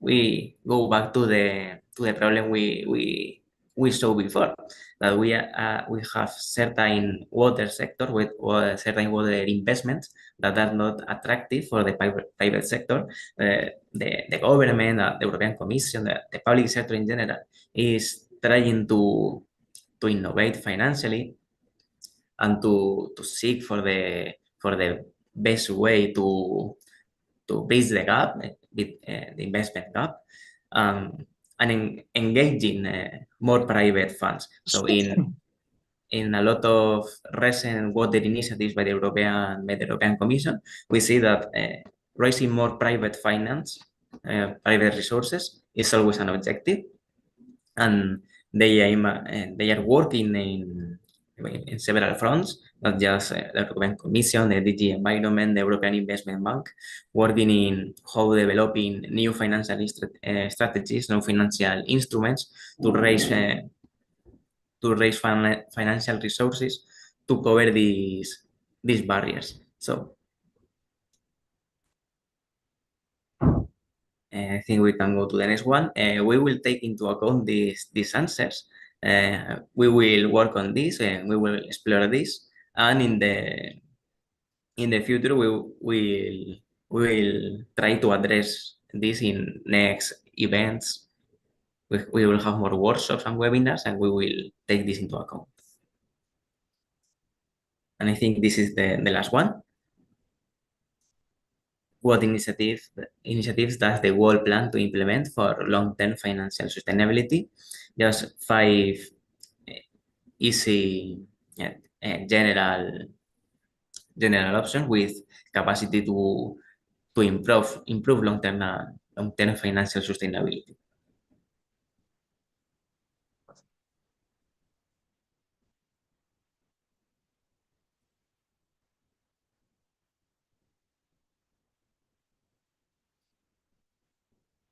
It is nice to see that you are planning to do all of them.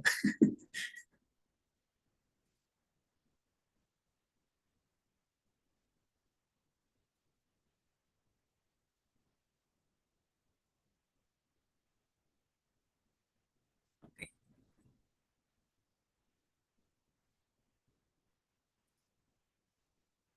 Building a strategic partnership and networks are fund diversification of funding sources and the main ones. Okay, it's something that we will percentage. It's something that we will do. I mean, we aim at supporting the WOLLs in developing a sustainable financial strategy that considers all of these aspects. So just doing it fast, just before to end the session, a sustainable financial strategy has a lot of elements, and it's directly linked with a business model. So this is a long-term development, and we will support as pillar D, supporting the development of sustainable business models for WOLLs. We will also support the development of sustainable financial strategies, including these 5 aspects and other aspects of sustainable finance. So we have more questions of another session of the webinar. Alessandro, if you want, we can go to that session, to the next question, because we have more another session.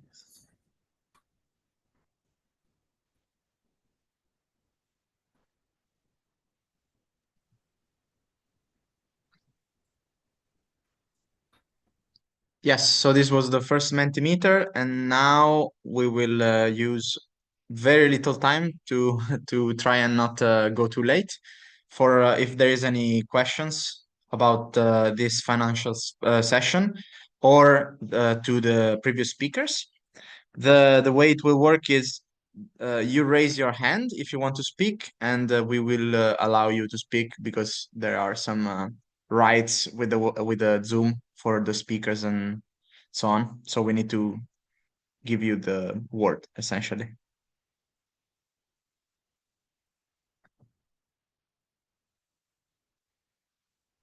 Okay, I see Dan Ivan. I just gave you the. I'm asking you to unmute.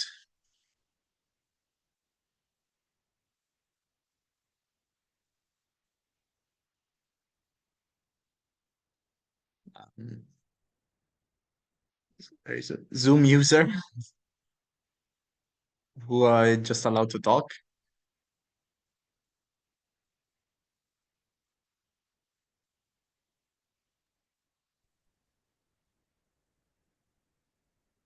Okay, then Amanda Löffen,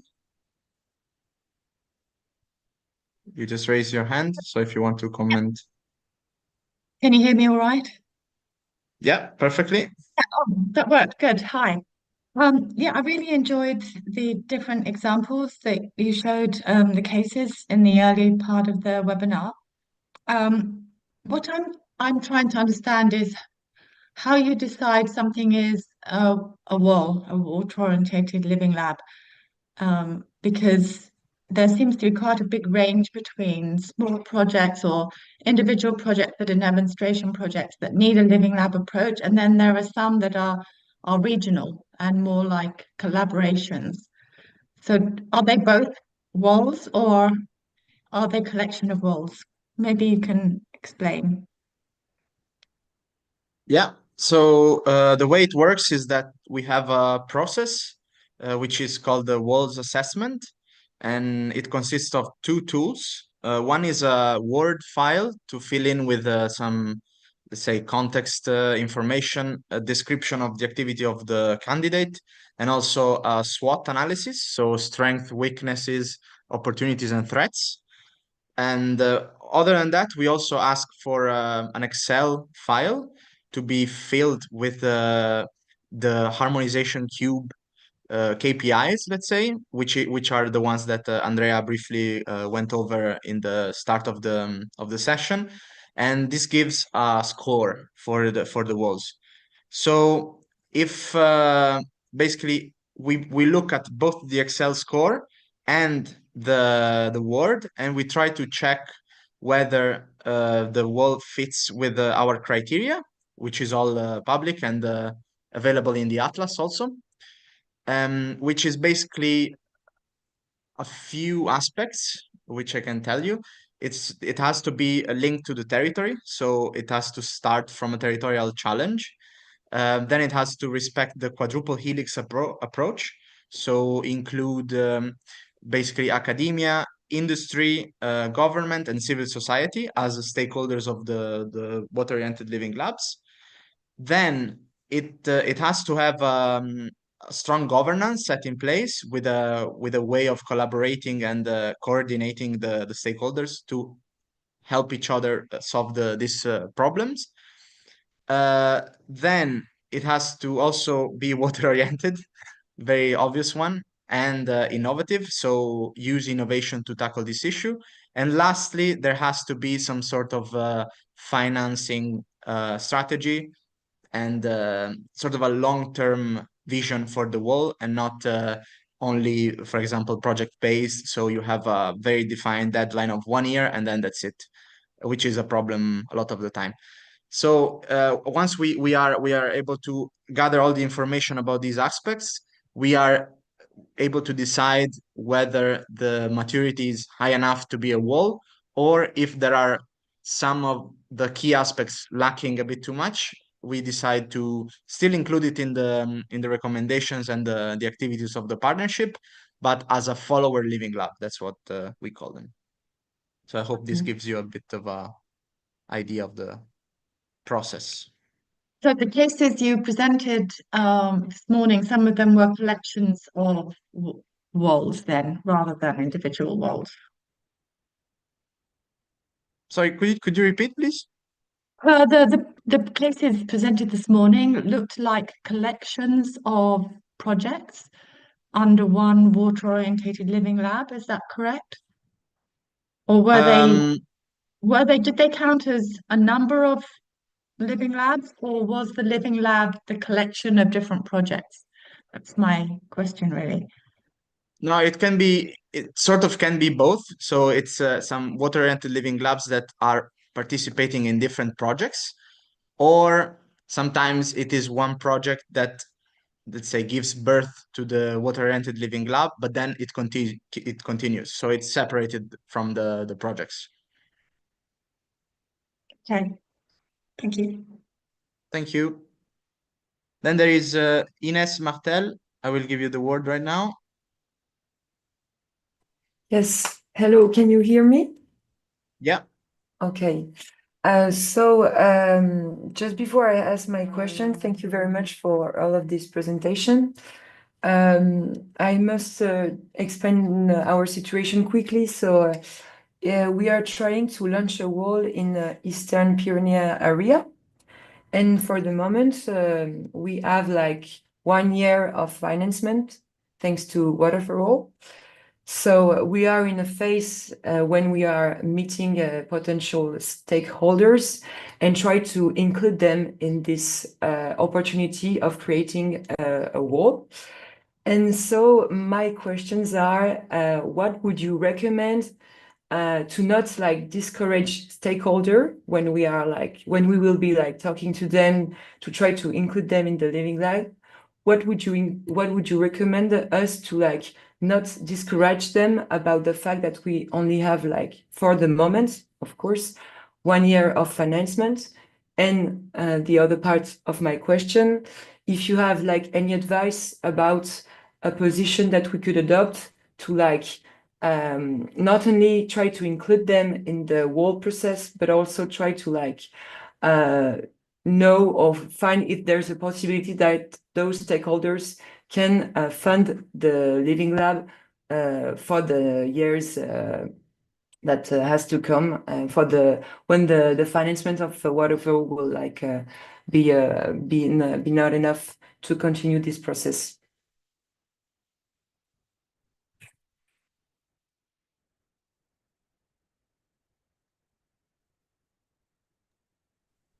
Let's see if some of the speakers want to comment on this question.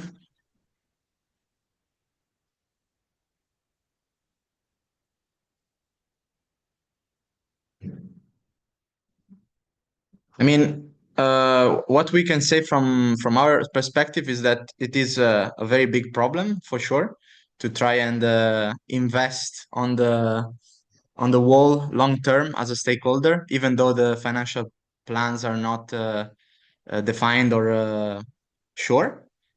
A big part of this will be to have put effort in finding some other sources of fundings.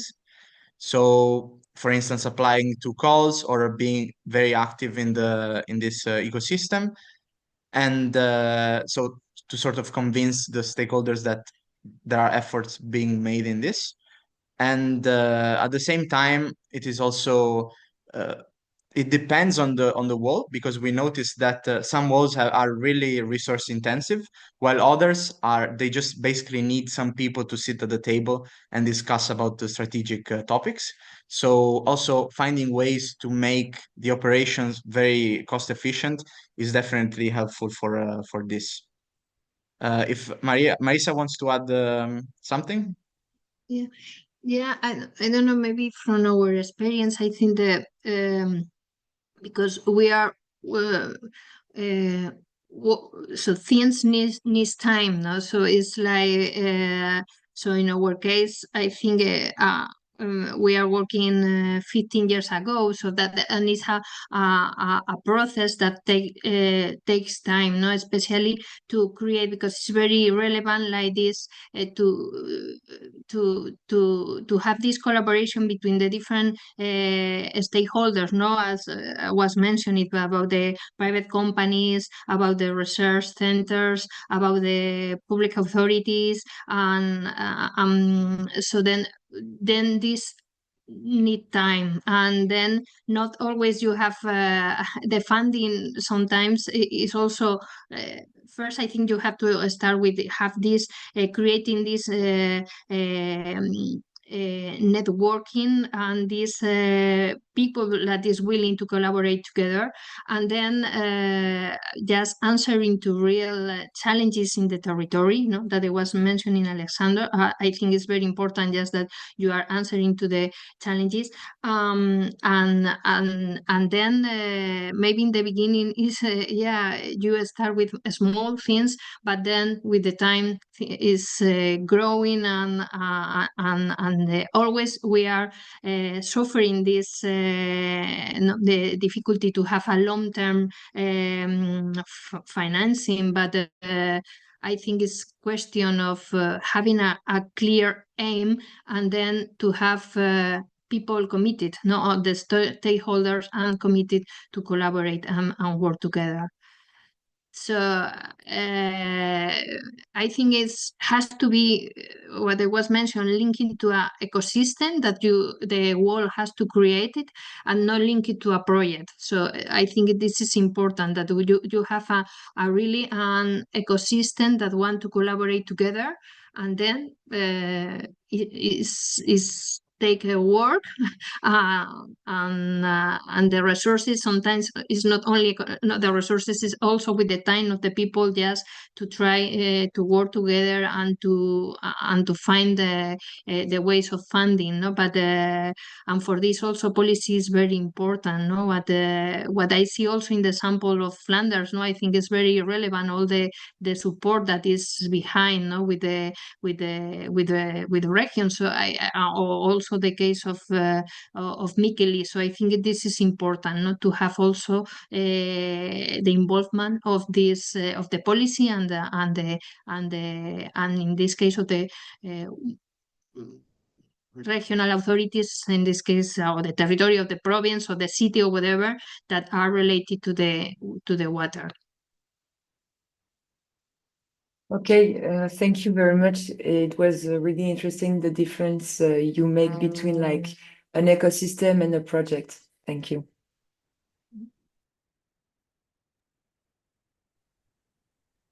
Okay, so I think we should move on to the next session to try and keep the time as much as possible. So we will be discussing about the success and failure factors for a water-oriented living lab. For this, I prepared another Mentimeter. So we'll quickly present it. Same as before, you can scan the QR code. I will give you a few seconds to do that. And the idea here is to try and check which ones are the success factors and challenges among different WOLLs, so that we are able to find similarities and synergies between different WOLLs, even though, as you could get a glance, they're very, very diverse. So different challenges for a very different WOLL, but then there are some similarities based on the methodology and their values.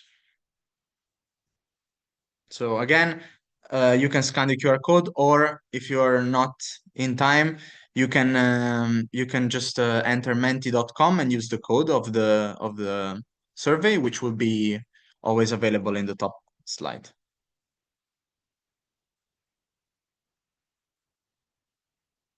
Okay, so very straightforward question, an open one. What is for you the biggest factor for a WOLL's success?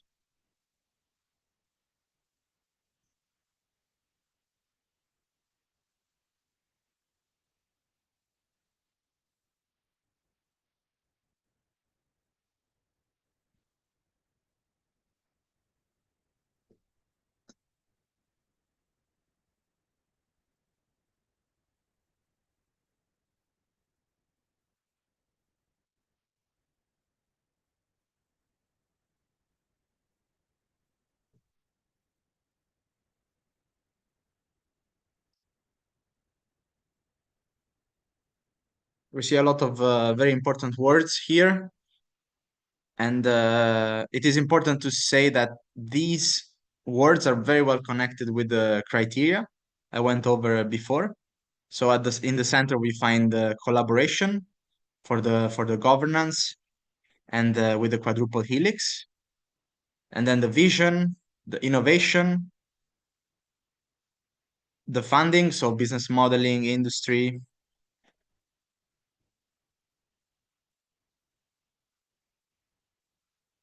So I think they're very much aligned with the criteria of a water-oriented living lab. We can go to the next one. So this is about the challenges in the WOLLs. So you will choose the most challenging factor so far.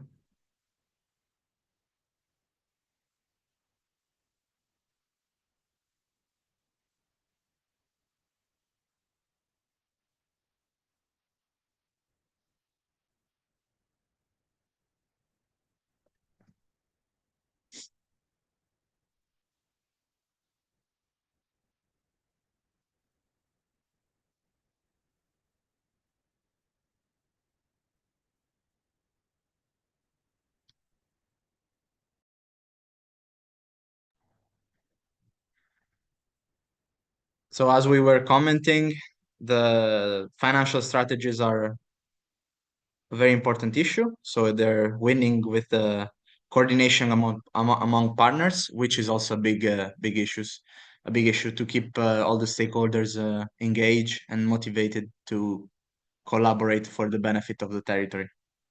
Also, stakeholder engagement is very much connected with that. And then we have the policy and the regulatory barriers. The lack of clear objectives is as expected as well, because as we said before, lots of people start from a problem and then they try to find the tools to solve it. And it is a very big part of a water-oriented water-oriented living lab to be based on a problem of the territory, because otherwise you wouldn't need it. Okay, we can move to the next one. I will try to be a bit faster. So what is for you the added value of collaboration with other WOLLs? So the benefits that you could get with by talking and connecting and engaging with other WOLLs, maybe different or similar, but somewhere else.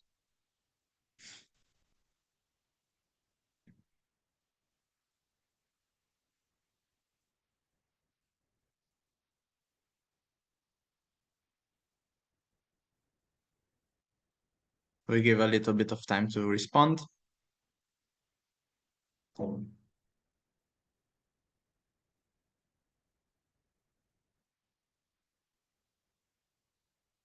Yeah, so we see strategic alignment as a group could be very important.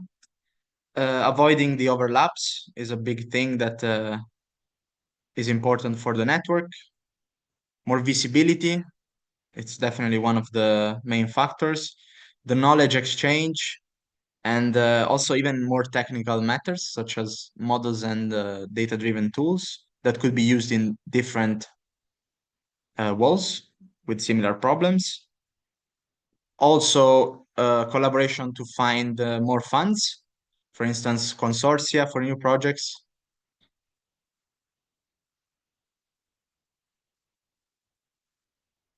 And overall collaboration and networking. We can see a lot. We will dedicate a lot of time analyzing these answers and try to implement them in our work with the partnership. So don't worry if I don't read it out loud.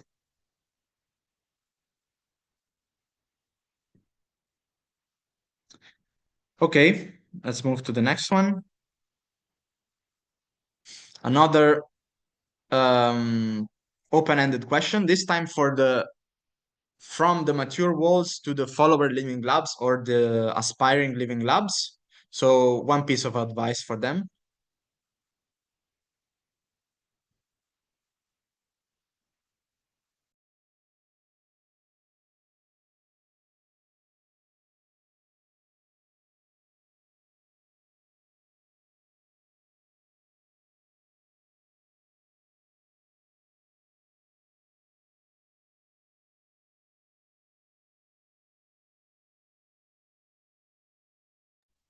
And we see also very relevant answers about having a clear setup. Take the time to organize the WOLL properly. Thinking about the business model before. Modularity, and also the objectives. So the problem-based ecosystem, which is very important.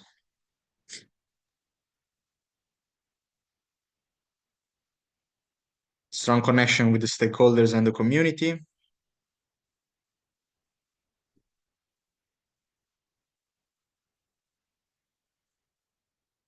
Also an optimistic suggestion to not be overwhelmed by success. Ambition long-term, and also involvement of investors and stakeholders.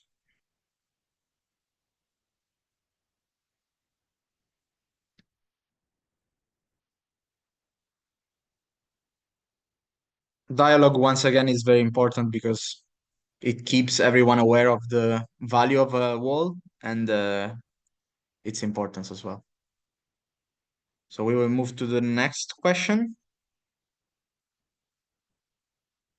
Here it's more connected to the partnership. So there is a strategic research and innovation agenda.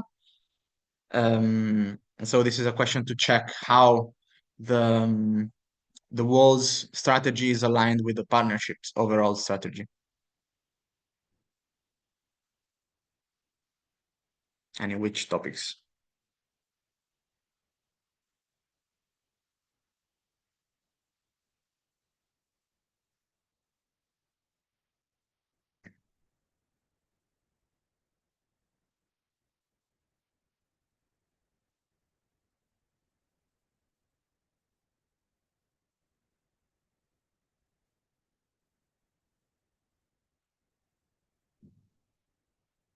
So we see a strong dominance for the sustainable water management value, also infrastructure, ecosystem, and international cooperation, which is very relevant.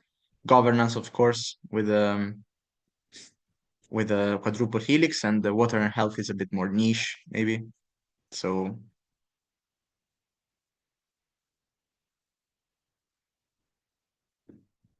okay, we can move on. This is also a very relevant question for you as so for us, basically. What would be a good support that helps you start collaborating with other WOLLs? This webinar is one of the multiple efforts we have in mind to start the dialogue and the discussion, but also we're always open to new ideas and ways coming from the bottom up, say.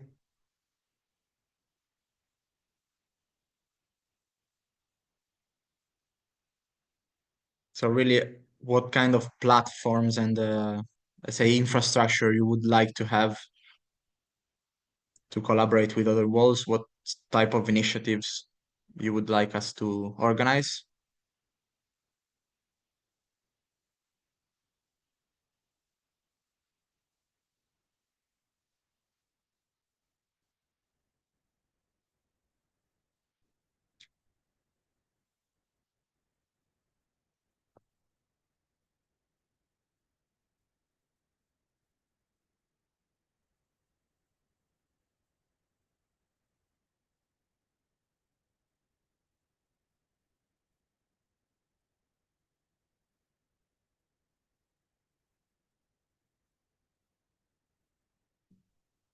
So yeah, we have some very good points being raised. So the sharing of ideas, it's very important. networking opportunities such as this type of webinars, events, or workshops could be options.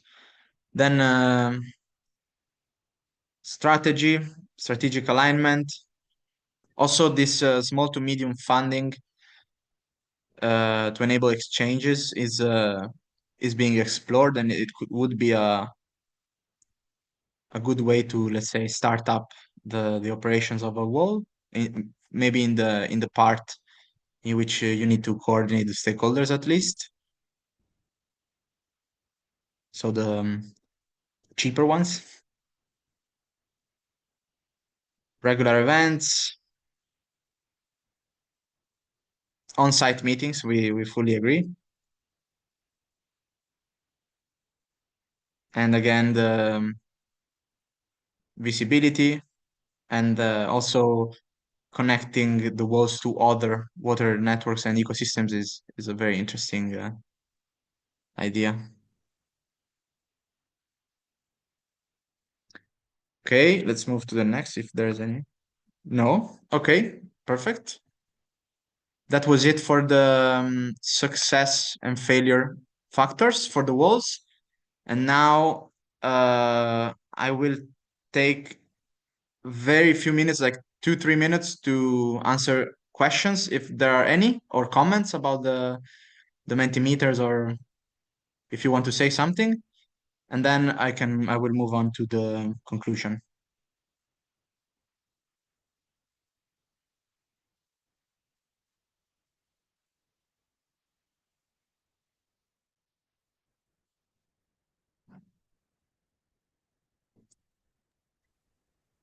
I see the hand raised from Marisa, so please go ahead, and then I have another one also. No, this is a question also for Marcos and also to Inge and Kaisa about what, because Marcos was mentioning about something that I think was very interesting, that is to develop the implementation of the innovative business models, for maybe these innovative solutions that the WOLLs are developing. So I think it's something that I was mentioning that in my presentation, that maybe this is something that we are not doing, and I think that we have to do. But then I want to ask Marcos maybe some suggestion about that, and also to Inge and Akaisa about if they are doing and how they are doing these business models.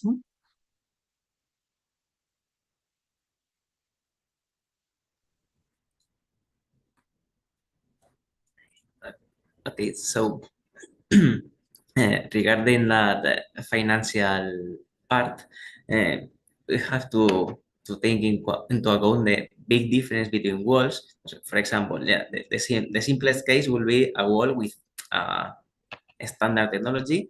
So we have to finance this technology. That will be simple. But then if we have a WOLL, the financial strategy to raise revenues is different depending on the stakeholder with the WOLL collaborates.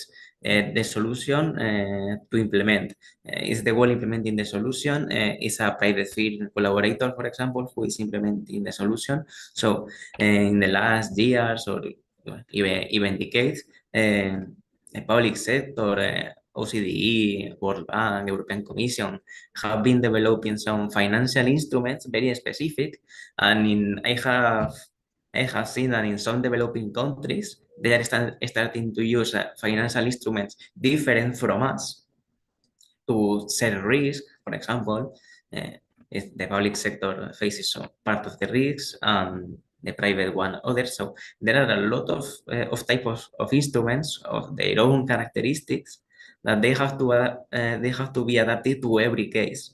So that's mainly that's the challenge in this case. That every situation is different.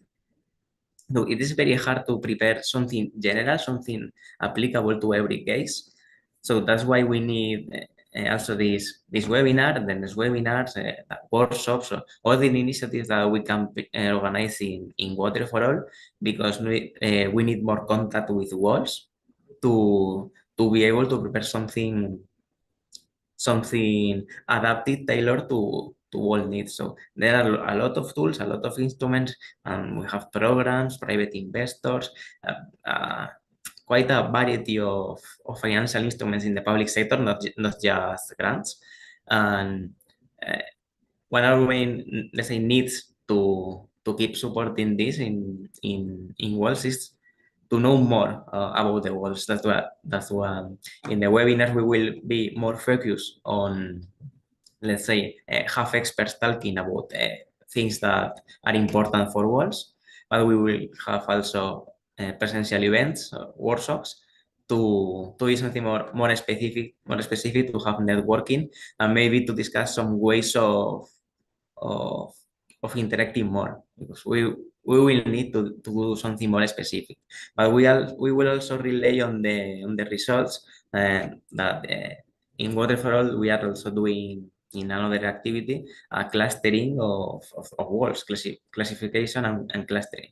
And this will be our work very much easier, because maybe we can do specific recommendations for every WOLL, because maybe it's too much, it's very hard, it's a lot of work, but we can work with groups of WOLLs of similar characteristics.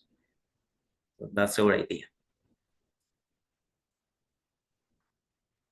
Inge, please.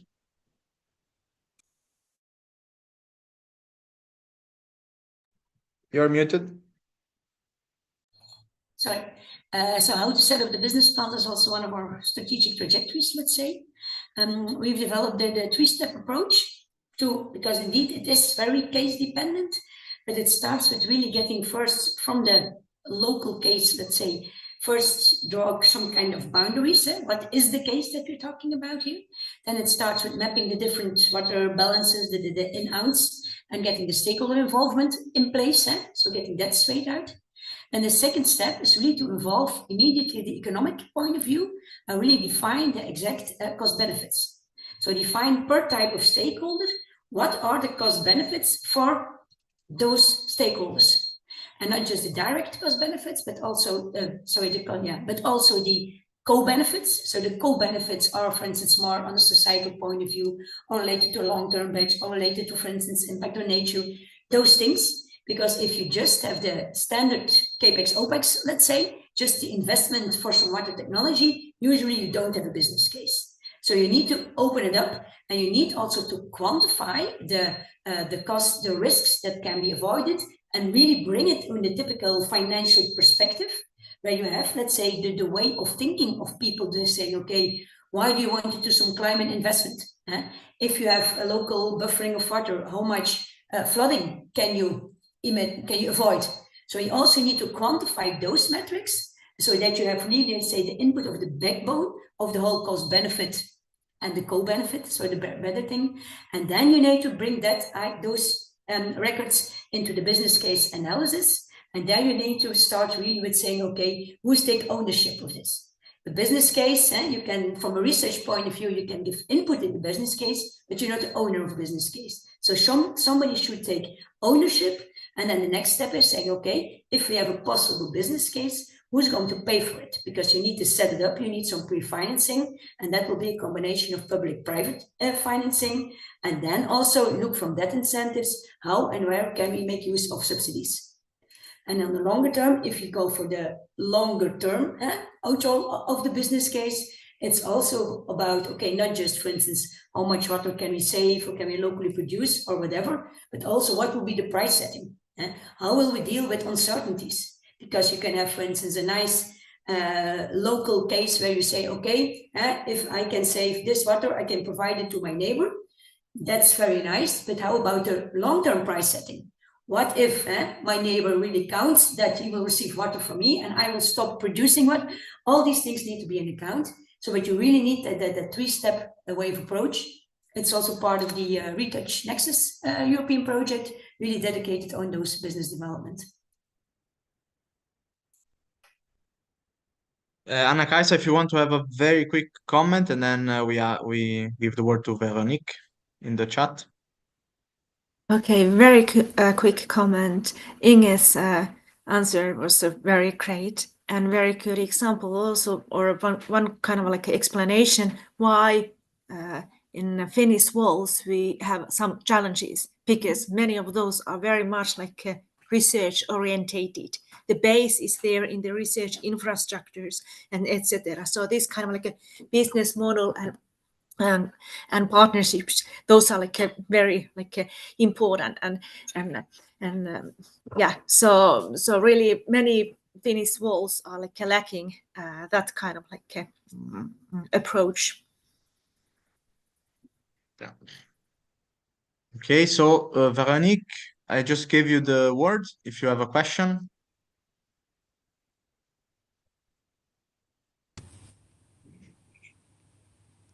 Can you hear me, or is it okay? Yes. Yeah.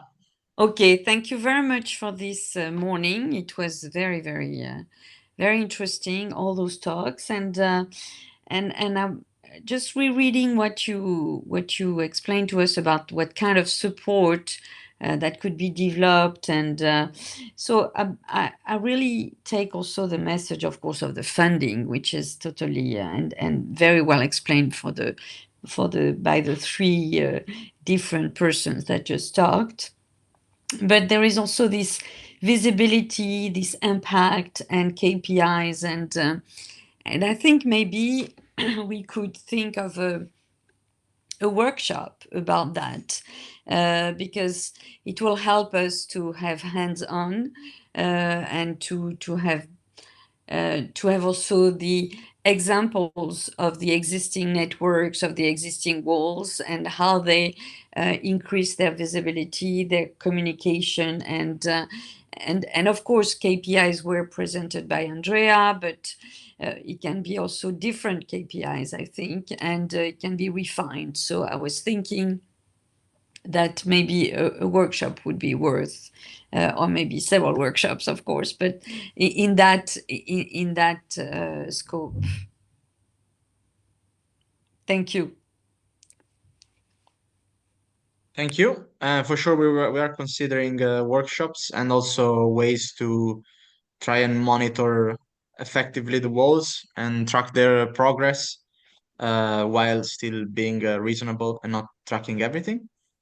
But yeah, for sure, there will be space for workshops about the maturity KPIs and also exploring new KPIs. Thank you for your comment.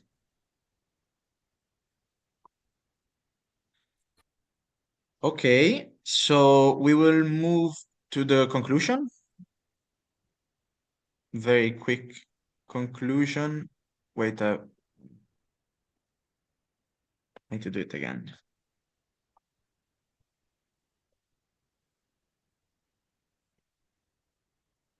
Yes. Can you see the screen? Could you please confirm? Yes. Okay, great.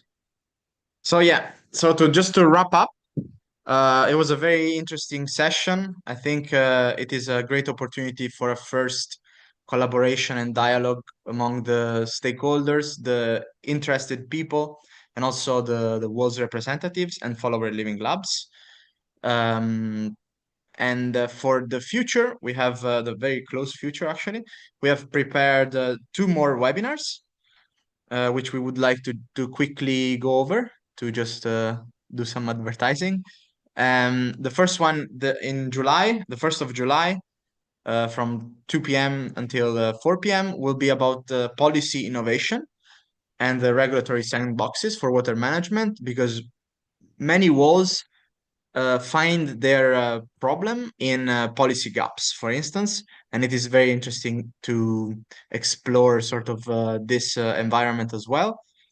And the third one will be the 12th of September about governance and stakeholder engagement. So here we will tackle more the quadruple helix element and also the stakeholder engagement, which includes, for instance, farmers or citizens that are a key stakeholder of the quadruple helix. So it is important to learn techniques and ways to involve them and engage with them.